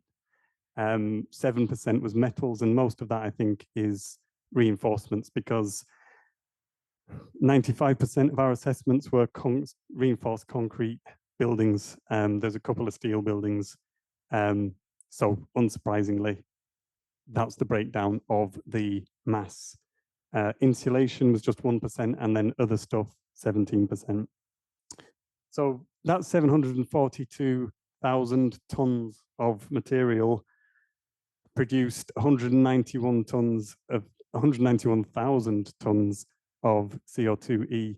And you can see the concrete and cement 41% and the steel 36%. So steel, although there's much less of it in mass, it's much higher carbon to produce. So you get that kind of split. Insulation 1% jumps to 6% because a lot of it was EPS and PIR. So again, you get that jump. And then the other stuff remained exactly the same. So 1 for 1 there. I put this in to kind of normalize it against the car because part of the process is people understanding, and people understand that driving cars is not good for the environment. So I've normalized it against driving a car. So the concrete, essentially, every kilo of concrete was a kilometer in your car. So if you drove to work and back and specified 10 kilos of concrete, then you've kind of, sorry, if you cycle to work and back and did that, you've kind of negated your cycle to work. Metals would be the equivalent of every kilo of metals like driving 9 kilometers in a car, your insulation, this is PIR and EPS primarily, every kilo of that equivalent of 17 kilometers in a car. So all in all, this 742 million kilos of material equated to 1.5 billion kilometers of driving around, essentially. So that kind of, I've put that in because people understand driving is not sustainable. So neither is actually building buildings. And this is just the A1 to 3. So this is just the production of the materials. So going back to our results then, we checked for plausibility by looking at dividing the amount of mass against the usable floor area. And you end up with a range. So buildings generally, reinforced concrete buildings generally weigh about 2 tons per square meter of useful floor area. Anything wildly below or wildly above, we questioned. With the MEP kind of evolved. So when we started, we were just asking people to estimate. And then later on, RICS put out a methodology for doing an estimate. So we used that quite a bit towards the end of the assessments. But the first ones were really just finger in the air estimates. And they really were because building designers don't know about building services. They don't have that information. It may be impactful. They just don't, they're two completely separate operations that don't really talk to each other. So these are estimates. They're not done by building service specialists. So there's a lot of work to do there because MEP is made from metals and plastics, and there's lots of replacement cycles. So it could be more impactful than we think it is. It's just not well measured yet. This was the first 20 results. The first 20 assessments that we did ended up with a mean average across them of a very tidy 1 ton per square meter, which was really easy to remember in your head across the whole life cycle. But we updated it to our 50 assessments and it dropped a little bit. So 826 kilos of CO2e per square meter is the calculated embodied carbon of a typical building in Ireland today, based on all the assumptions that we put into our methodology. You change the methodology, you get a different result.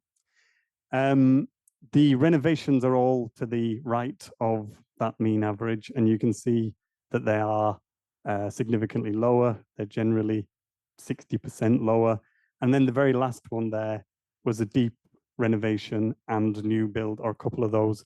So you kind of got that line of what is a renovation and what is a new build. Often, or sometimes, you get a mixture of the two.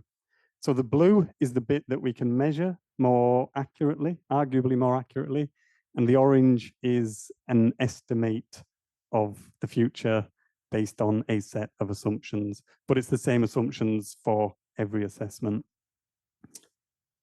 Now, doing it per square meter, detached houses, big, wealthy people's detached houses has the lowest carbon footprint per square meter. Really, 5 minutes. So per square meter, detached is the lowest, but detached houses are on average by far the biggest. So doing it per square meter, you've got to keep in mind, it's the total, it's not the per square meter that matters. These are a typical apartment, typical terrace, and a detached there. And you can see detached lowest per square meter, highest overall because it's the biggest house. This has gone really fast. I've only got a couple of minutes left. So we broke it down also into different elements of the building. So these are for each element of the building per square meter of building, what is the embodied carbon? And you can see if you total them up, if we just take the top one, if you total them up, you get 1,200 rather than the 863 that we have in our assessments. And that's because not every building has every element, or not every assessor has the information on every element. So where there are elements missing, these could act as placeholders for an assessment, so that you can build assessments quickly and early. I'm just really conscious of this 5 minutes now. So that tier 1 elements, it breaks down into a bit more detail here. So you've got a kind of a per square meter of building default figure for the different elements of a building. I think that's all I'll say about that, because the other thing that I want to talk about was what could happen next. So ICMS, we found when you define a scope just using words, as is in the levels documents currently, there's some confusion about exactly what is what. So mapping it to ICMS, which I think levels are already doing, means that you've got this common language for talking about different building elements. In Ireland, ICMS is going to be used for, it's going into public procurement. So any kind of tender submissions that you do, you have to do using ICMS anyway. You can also link life cycle costs and emissions. So doing whole life carbon assessments, if you do it alongside costing, which is really feasible, I think, then you can hook the person who's paying for it, essentially. If you can tell them that you can build it cheaper and lower carbon, they're going to go for it. So that's just a quick look at what it would look like if it was coded up using ICMS. You've got that consistency across different assessments. Now, I wanted to talk about BIM. So IFC, Industry Foundation Class, is a way of, it's a way of different BIM softwares talking to one another. And I think we need to start recording the carbon data and other data available in IFC so that people can build assessments as they design buildings rather than after they've designed it. At that point, it's too late and you have to do a redesign. If you can watch your carbon footprint increase as you design, then you'll be much more aware of where you're going with that. So I think the other thing with IFC, it's hierarchical in the same way that ICMS is. So ICMS builds up from material to element to whole building. IFC does exactly the same thing in BIM. And the other thing that I really wanted to draw people's attention to, and this is for people who are more familiar with coding than I am, is a couple of free open source resources here, if you like. If you can code in Python or C++, then you can write your own BIM. This Bonsai is essentially a free open source BIM tool that you can download from the internet and use immediately. IFC OpenShell, if you can code, you can write the data that you want in your BIM to appear in Bonsai. Now, I don't know much about this, but it seems to me that if you can code, then you can use these and you can basically decide what data goes into your BIM model in an open source, free way, right at the beginning of a project. And OS Arch is a community of people who build these tools, really helpful, really interesting. Databases we need, but we're going to have a discussion. I'm sure we'll talk about them as well. I think the first point I've put up there, we've got the tools, but we need a mandate and a consistent single national method for doing this. Otherwise, we've just got, it's herding cats. So it's half an hour. Thank you. Thank you, Stephen. So you see how someone is so passionate about their job. So he could be here talking for probably 5 hours and stuff. Yes. Okay, so we'll move to the slides. Yes. Okay, give me a second.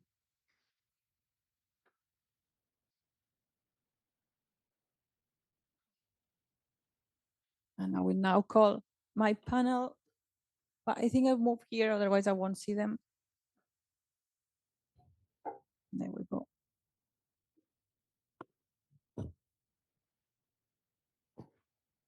So what we'll do now is like have a chat at national perspective and see what they've done, like in practice. And I would like first to invite here to sit in the panel Julie Zeletsna, and she is the head of research in the Sustainable Buildings team at the University Center for Energy Efficient Buildings. Then we have Antonio Garcia Martinez, professor at University of Sevilla. See how well I pronounce the Spanish? We have also Stephen Barrett, that you just know, and Paul Bostert, who is an attaché at the Ministry of Economy at Luxembourg. And just to say, that part represents the current Indicate project, and this is the new Indicate project. So we have questions for all of them. And I would like to invite you later to raise questions, because I think they've done a lot of work and they can answer you technically a lot of questions you might have. Okay, so first I'll start with the current Indicate team, and I would like to ask, outside for Julie, what do you consider to be the greatest achievement for participating in Indicate? Well, is it working? Yes.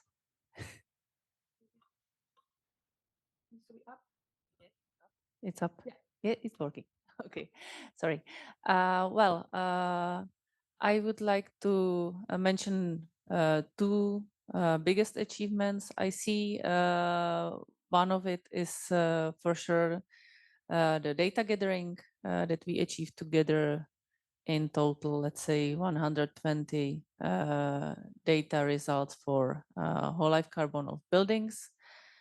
And the second one is for sure the communication with the stakeholders, because during the 1.5 year, we met a lot of people from building industry, including, I think, all of the target groups you can imagine from building practice, as well as we communicated with the policymakers. So that's it, I can say.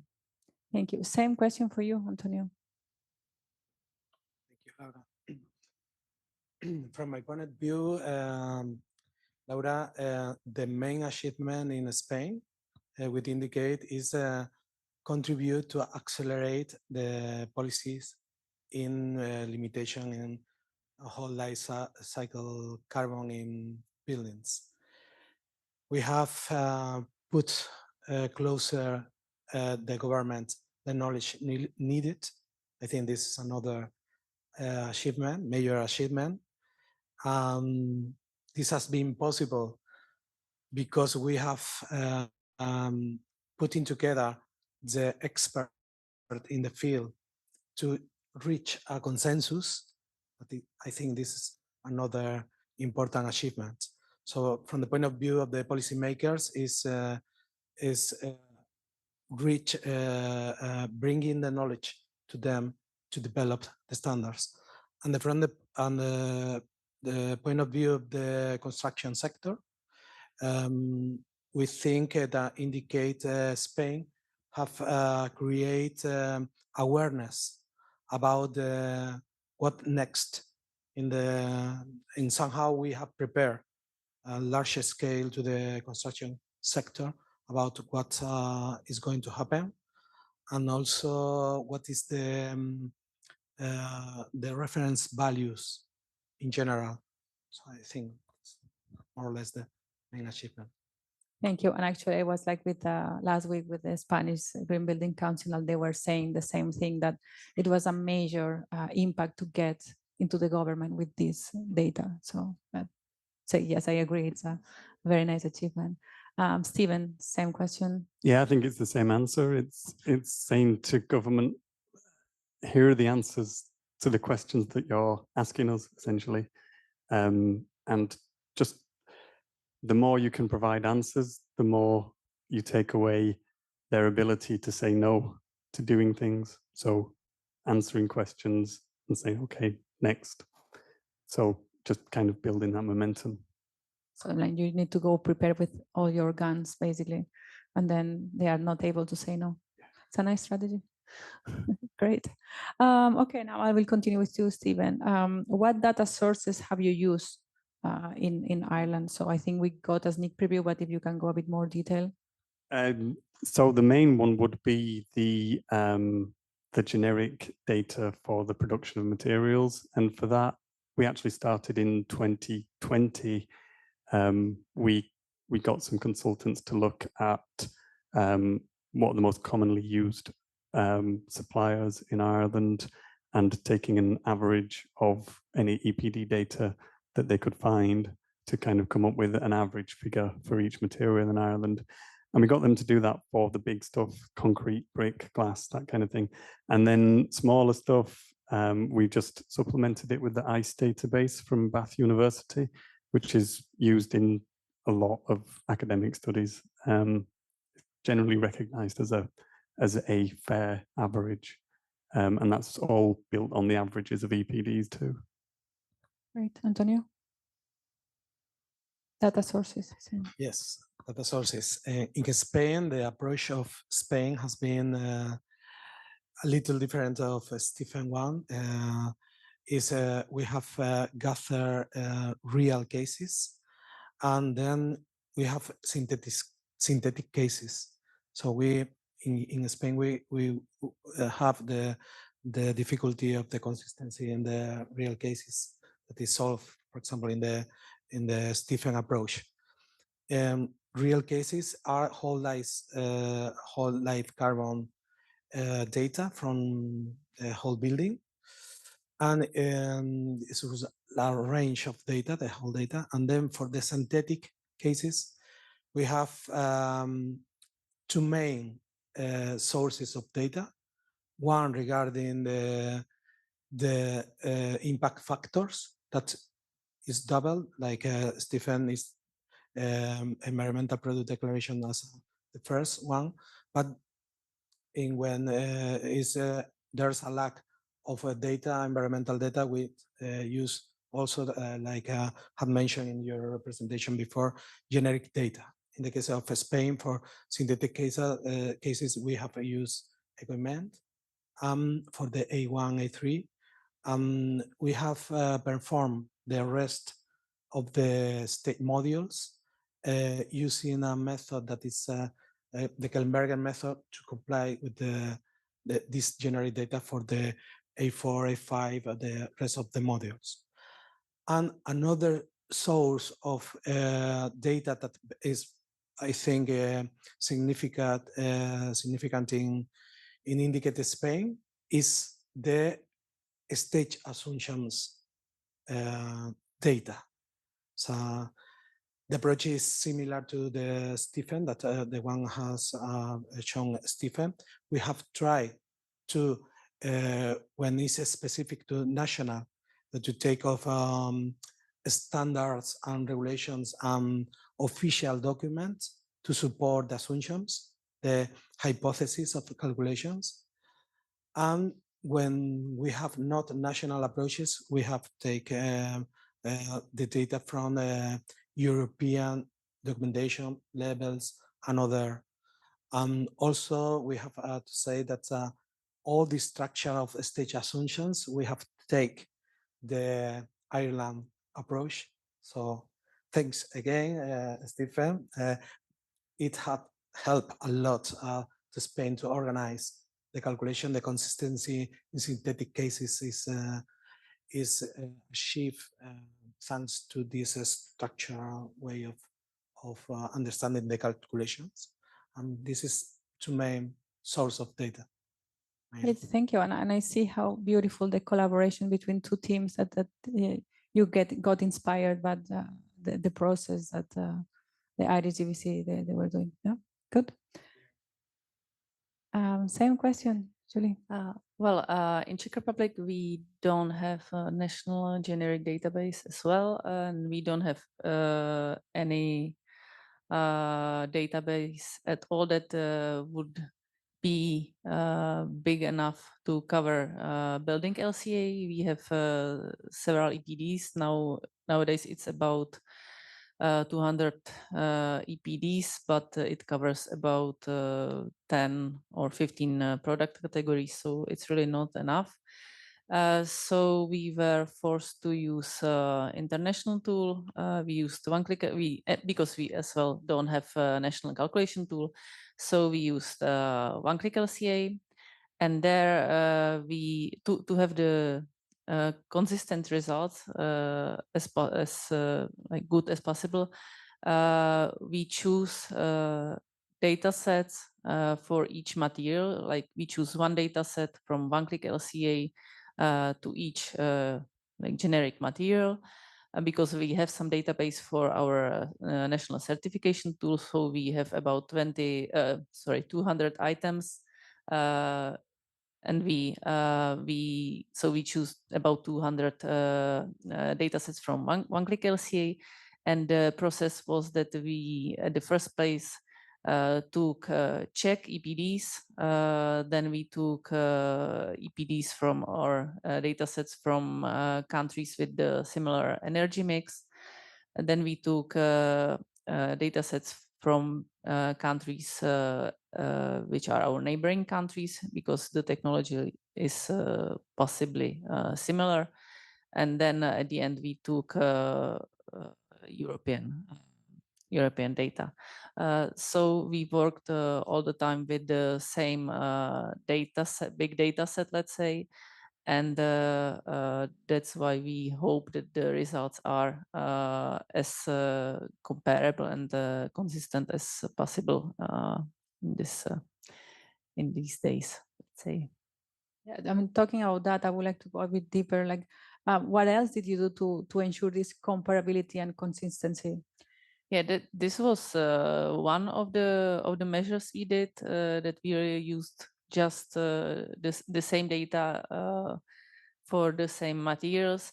But for sure, there are a lot of smaller items in the bill of quantities that needs different data sets, because you cannot cover a building with 200 data sets. But there we did try to do a double check. And we did a double check for all the case studies we prepared, because we prepared everything by ourselves, like all the 56 case studies, like 56 buildings, which were done by us. And so we really tried to check it, and we also spent a lot of time by preparing the consistent methodology for the calculations with our team. So that was the main, I think, the main point, that we really tried to have a unified methodology. Thank you. And Antonio, what did you do to have this comparability and consistency? Consistency is a key factor in this life cycle assessment we have seen all the morning. In Spain, we take, as explained before, real cases data and synthetic cases data. No? The real cases have absolutely no consistency among them. This is the situation in Spain. So everyone do the life cycle assessment in different assumptions, different impact factors. It's not a homogeneous calculation. It's not, so it's difficult to compare the results. Even though in Spain we establishing the equal methodological options, equal modules, and equal to make comparable the results. But indeed, what we discover is that is not consistency among this data. The synthetic case is, from a point of view, we have tried to be the more consistent possible. We unify impact factors, the criteria of applying the impact factors. It comes from EPD, it comes from generic. Also, we also unify the criteria of the stage assumptions. And we can say that the synthetic data are totally consistent. The data and the results can be compared among archetypes. this is more or less the brush. At the end of the Indicate project, we dedicate also time in compare the synthetic cases with the real cases. And I think this is a line of research that it could be interesting in the future. So how related the real cases, data, and the synthetic cases. So we can analyze and evaluate the consistency of real data, taking in consideration the synthetic ones, using algorithms like machine learning, some kind of algorithm that can evaluate multi-criteria approaches to understand how it related. I think is could be a line of research in the future, how to relate these to analyze the consistency of data. Okay, no, great also to hear next steps, what you have in mind, what you think it's needed.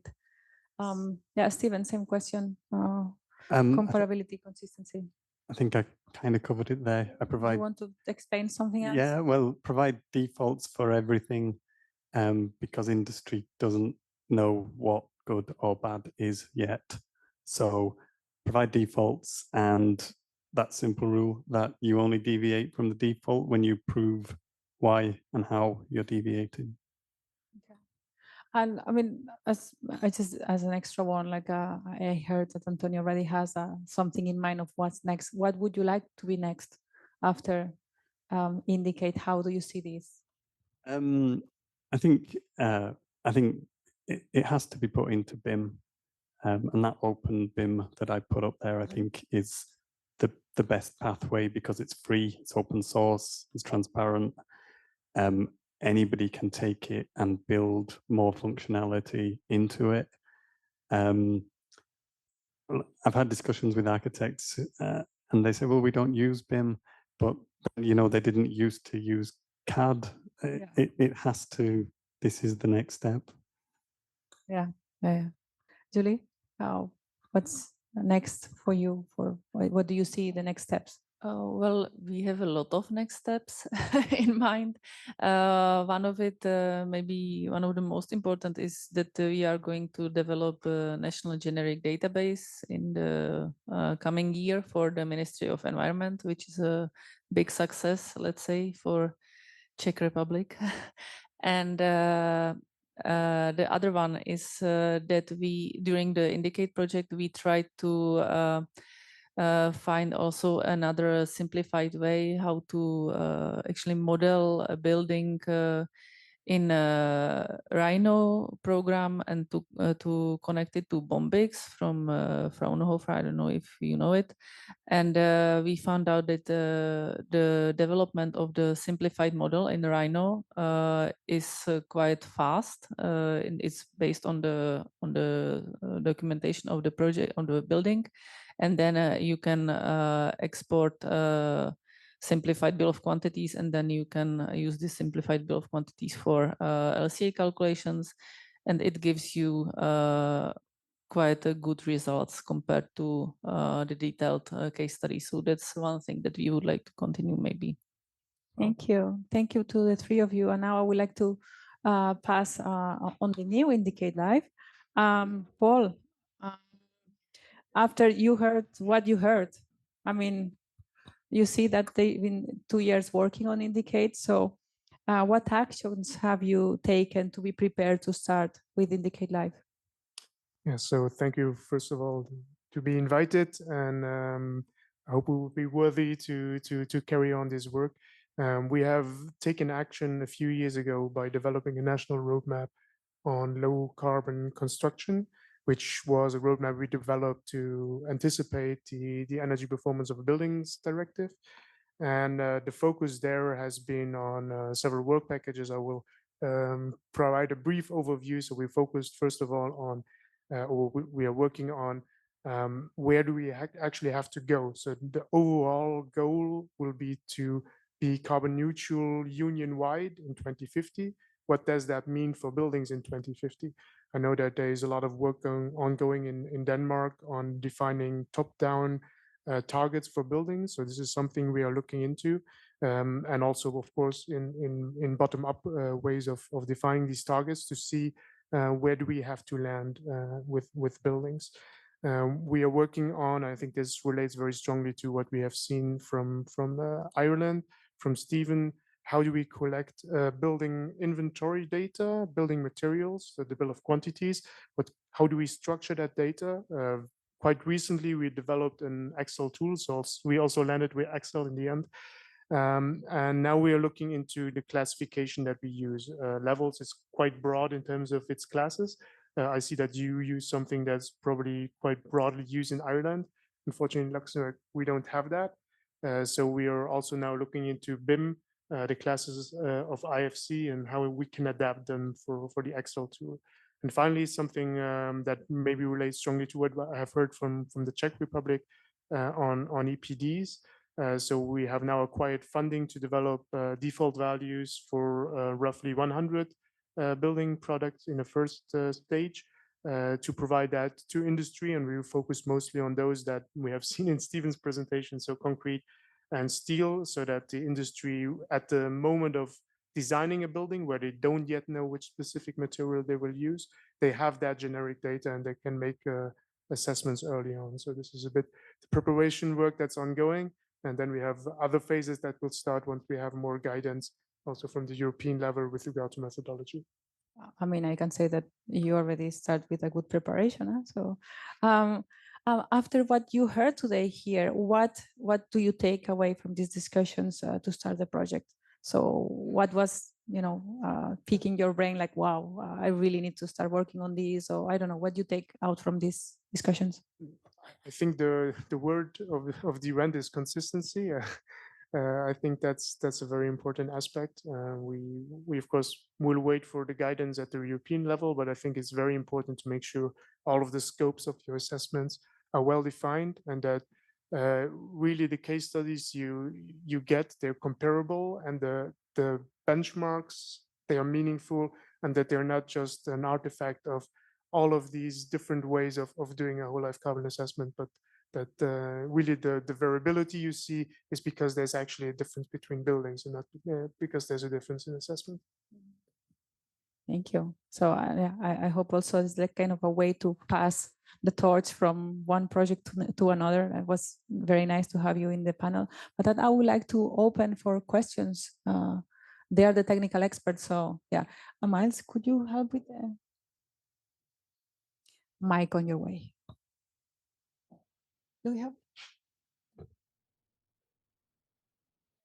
Vincent.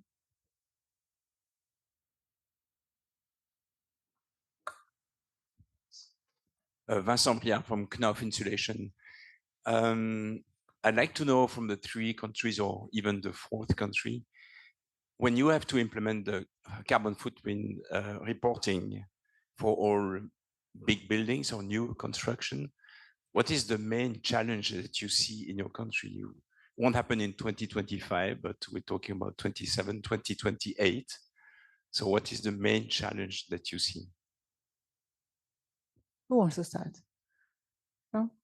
Maybe I can briefly start. So for now, what I see is that there's really a big challenge in having actors that are capable of providing a detailed building material inventory, which I think is the basis for the assessment. I think this is quite rare at this point in time, at least in Luxembourg. Yeah, I'd echo that. And early stages, when you don't know much about the building that you're planning to build, is going to be a challenge. So educating people and also plausibility checking, I think, probably be 2 key things. I would add to the comments of my partners is maybe the definition of the default values that is very, very important. Even reach a pre-consensus with the expert, national expert, before to give this information to the governments, I think is also very important. And well, I agree with everything. It includes Czech Republic as well. And I will add that we miss Czech strategy for decarbonization. So that's one thing that should be done at first place, because without a strategy, we cannot say where we want to go, like at national level, or what we want from the benchmarks, let's say, because benchmarks can be just one number, or it can lead to something.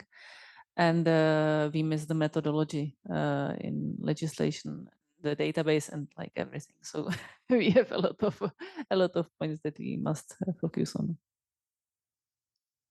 Thank you. More questions? Josefina. Thank you.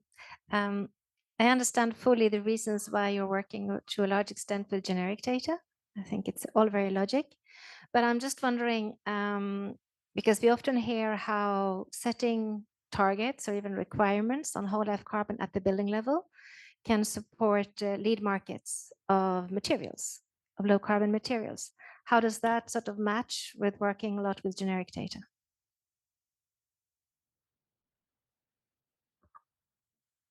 Yeah, I think we provide the generic so that they can actually begin doing it. But I think in any regulation, there should be a penalty for using generic to encourage people to go to specific EPDs, and then for your environmental footprint of your material to become a differentiator in the marketplace.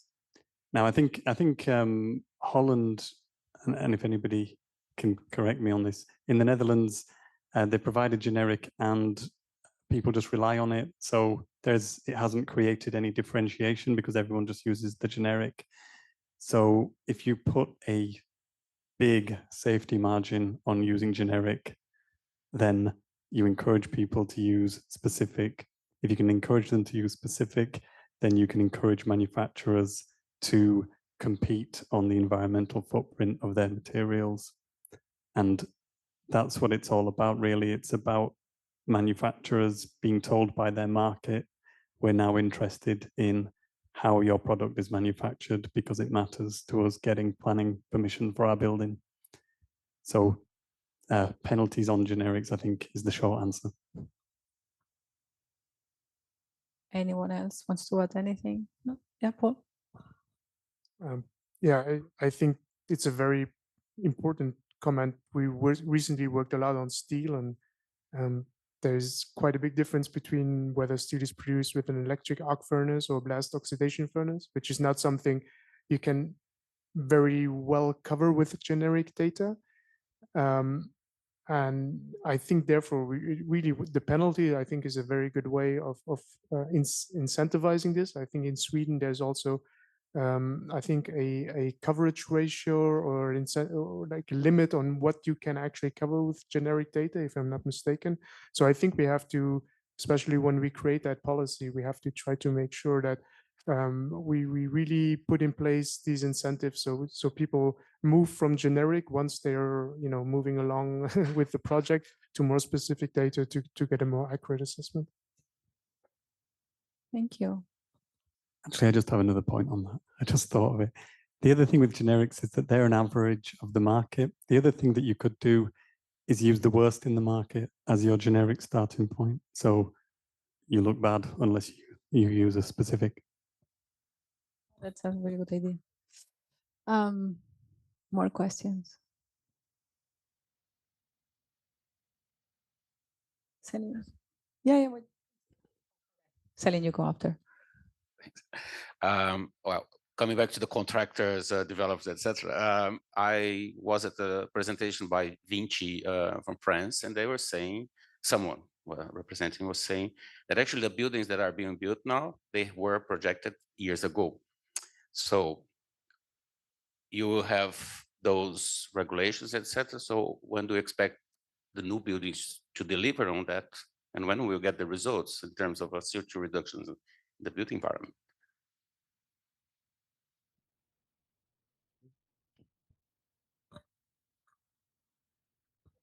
Sorry, I don't know. I feel it's a very slow process. So probably when the when the directive comes into force, they will have to follow it. But I don't think it will be earlier, and I am even not sure it will be after the directive is in force. So.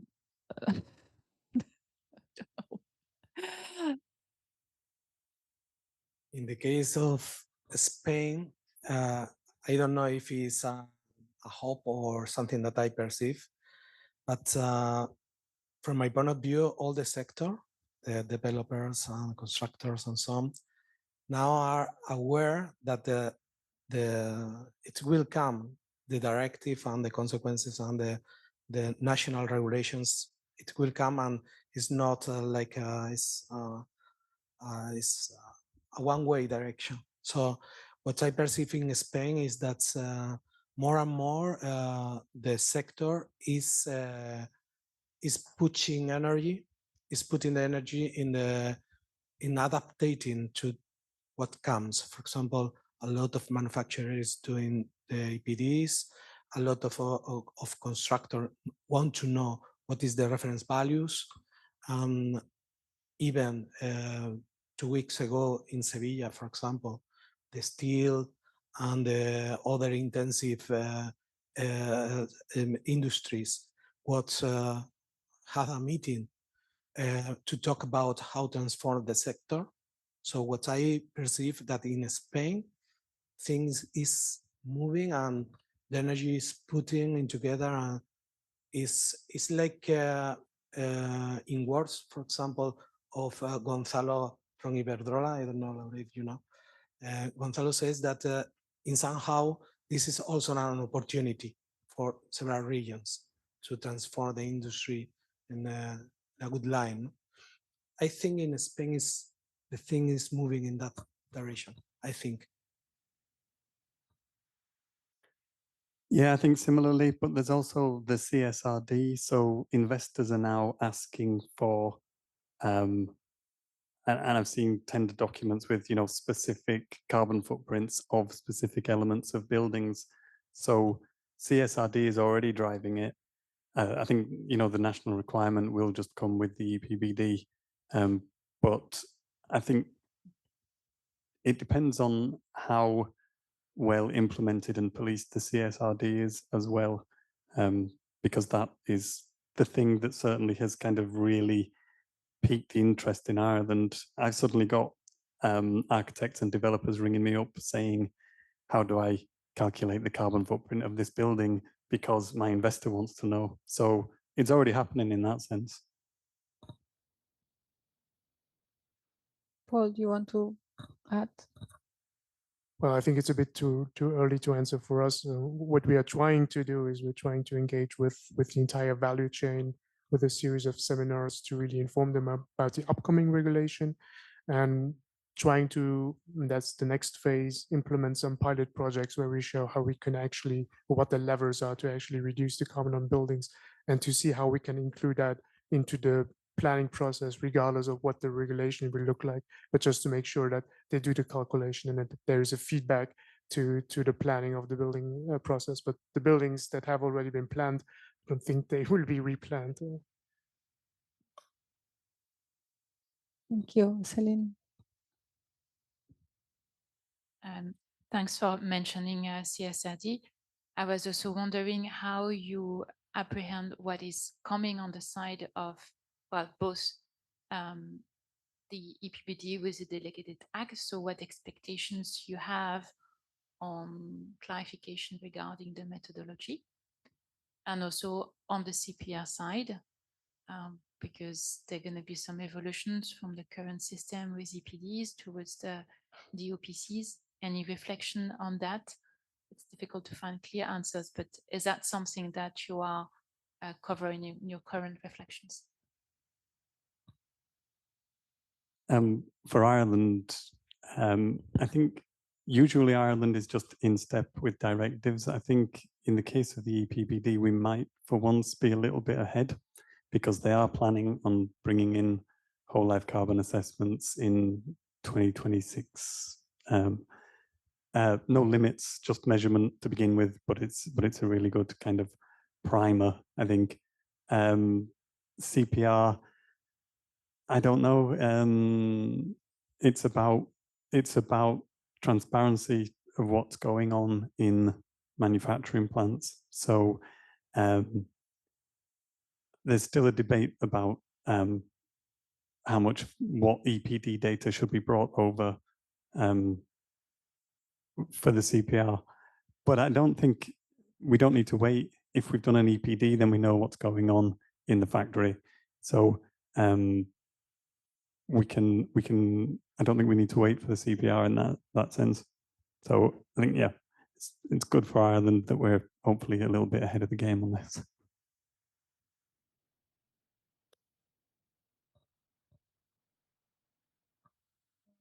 Well, what I expect or what I hope is that we will have the force to work on the national implementation, that we will have the possibility to communicate with the Ministry for Industry and Trade, which is responsible for EPBD implementation, and that they will listen to us and cooperate with us, and that it will not end by one sentence, like calculate GWP, and that's it. So that's what I hope in.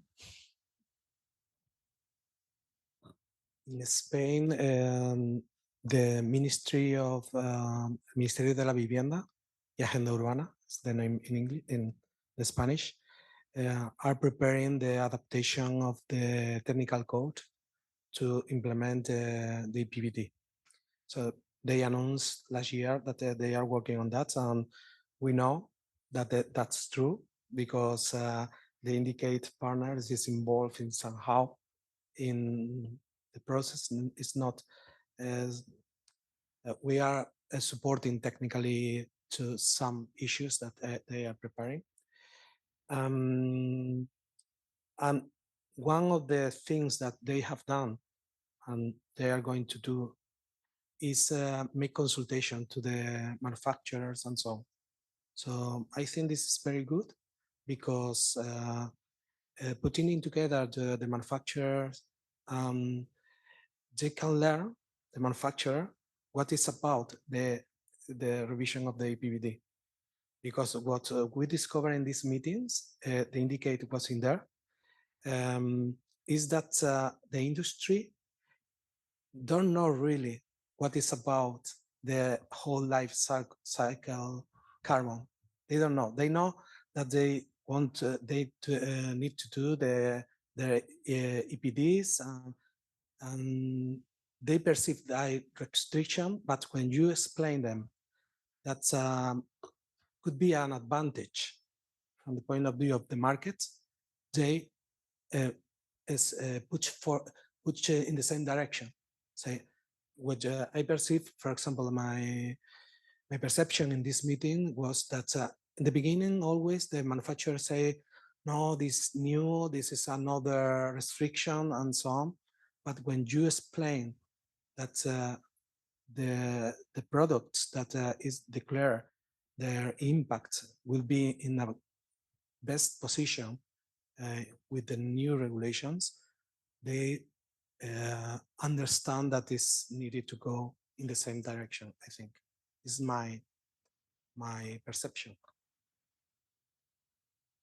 Okay, Paul, no? No. Okay, there was another question there.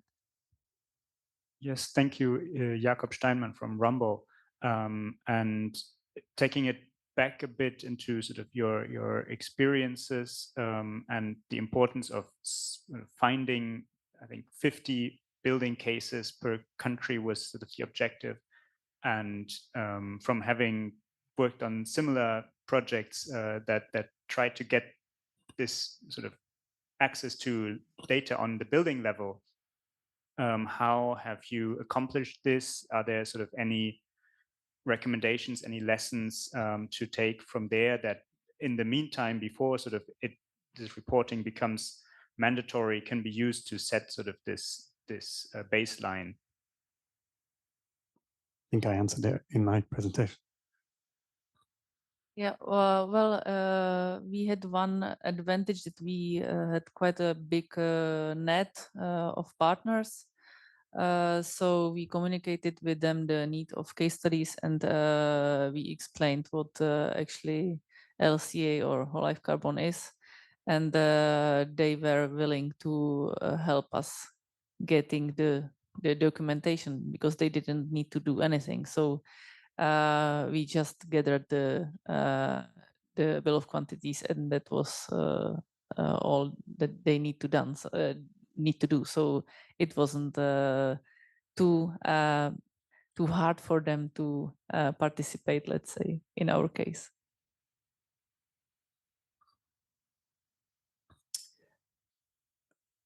Yeah, for us, we found, because we tried to get actual actors to do it, one of the developers in particular gave good feedback. They said it was really, really difficult because they were working retrospectively on buildings that were already being constructed. But had they known in advance that this would be needed, then they didn't think it would be very difficult. It's about knowing what you need, what data you need to provide at the beginning. Then it's like a cost exercise.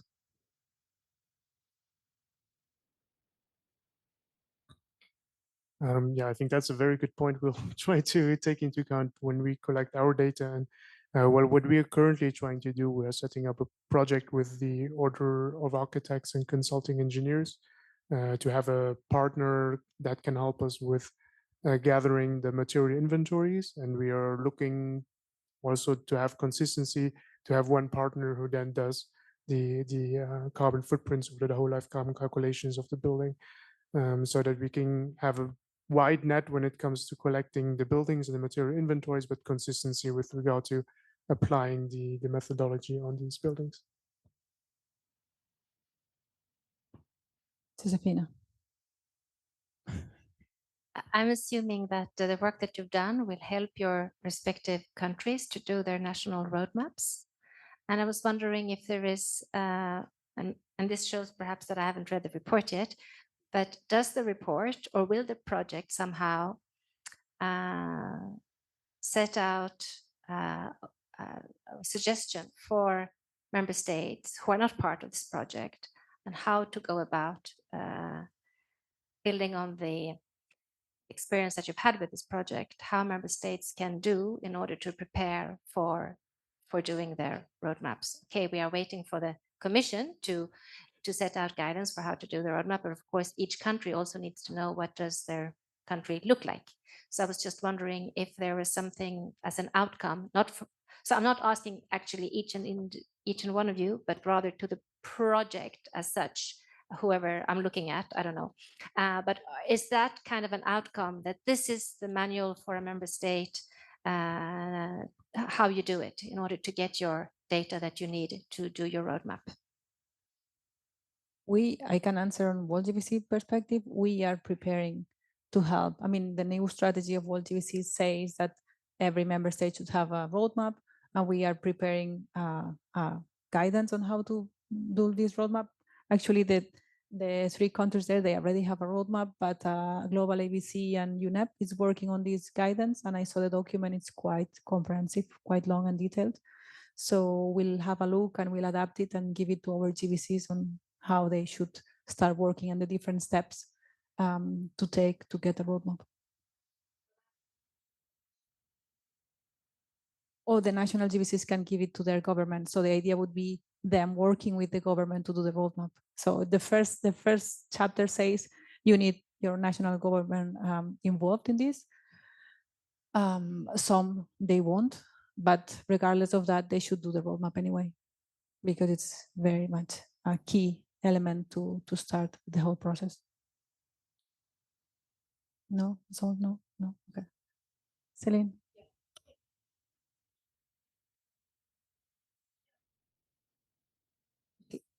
Clarify what they are building a guideline. There's technical working groups that they are working on developing these guidelines to create roadmaps. And I read it, I was telling Vincent, I read it 2 weeks ago. Yeah, it's going to be global. Yeah, Yeah.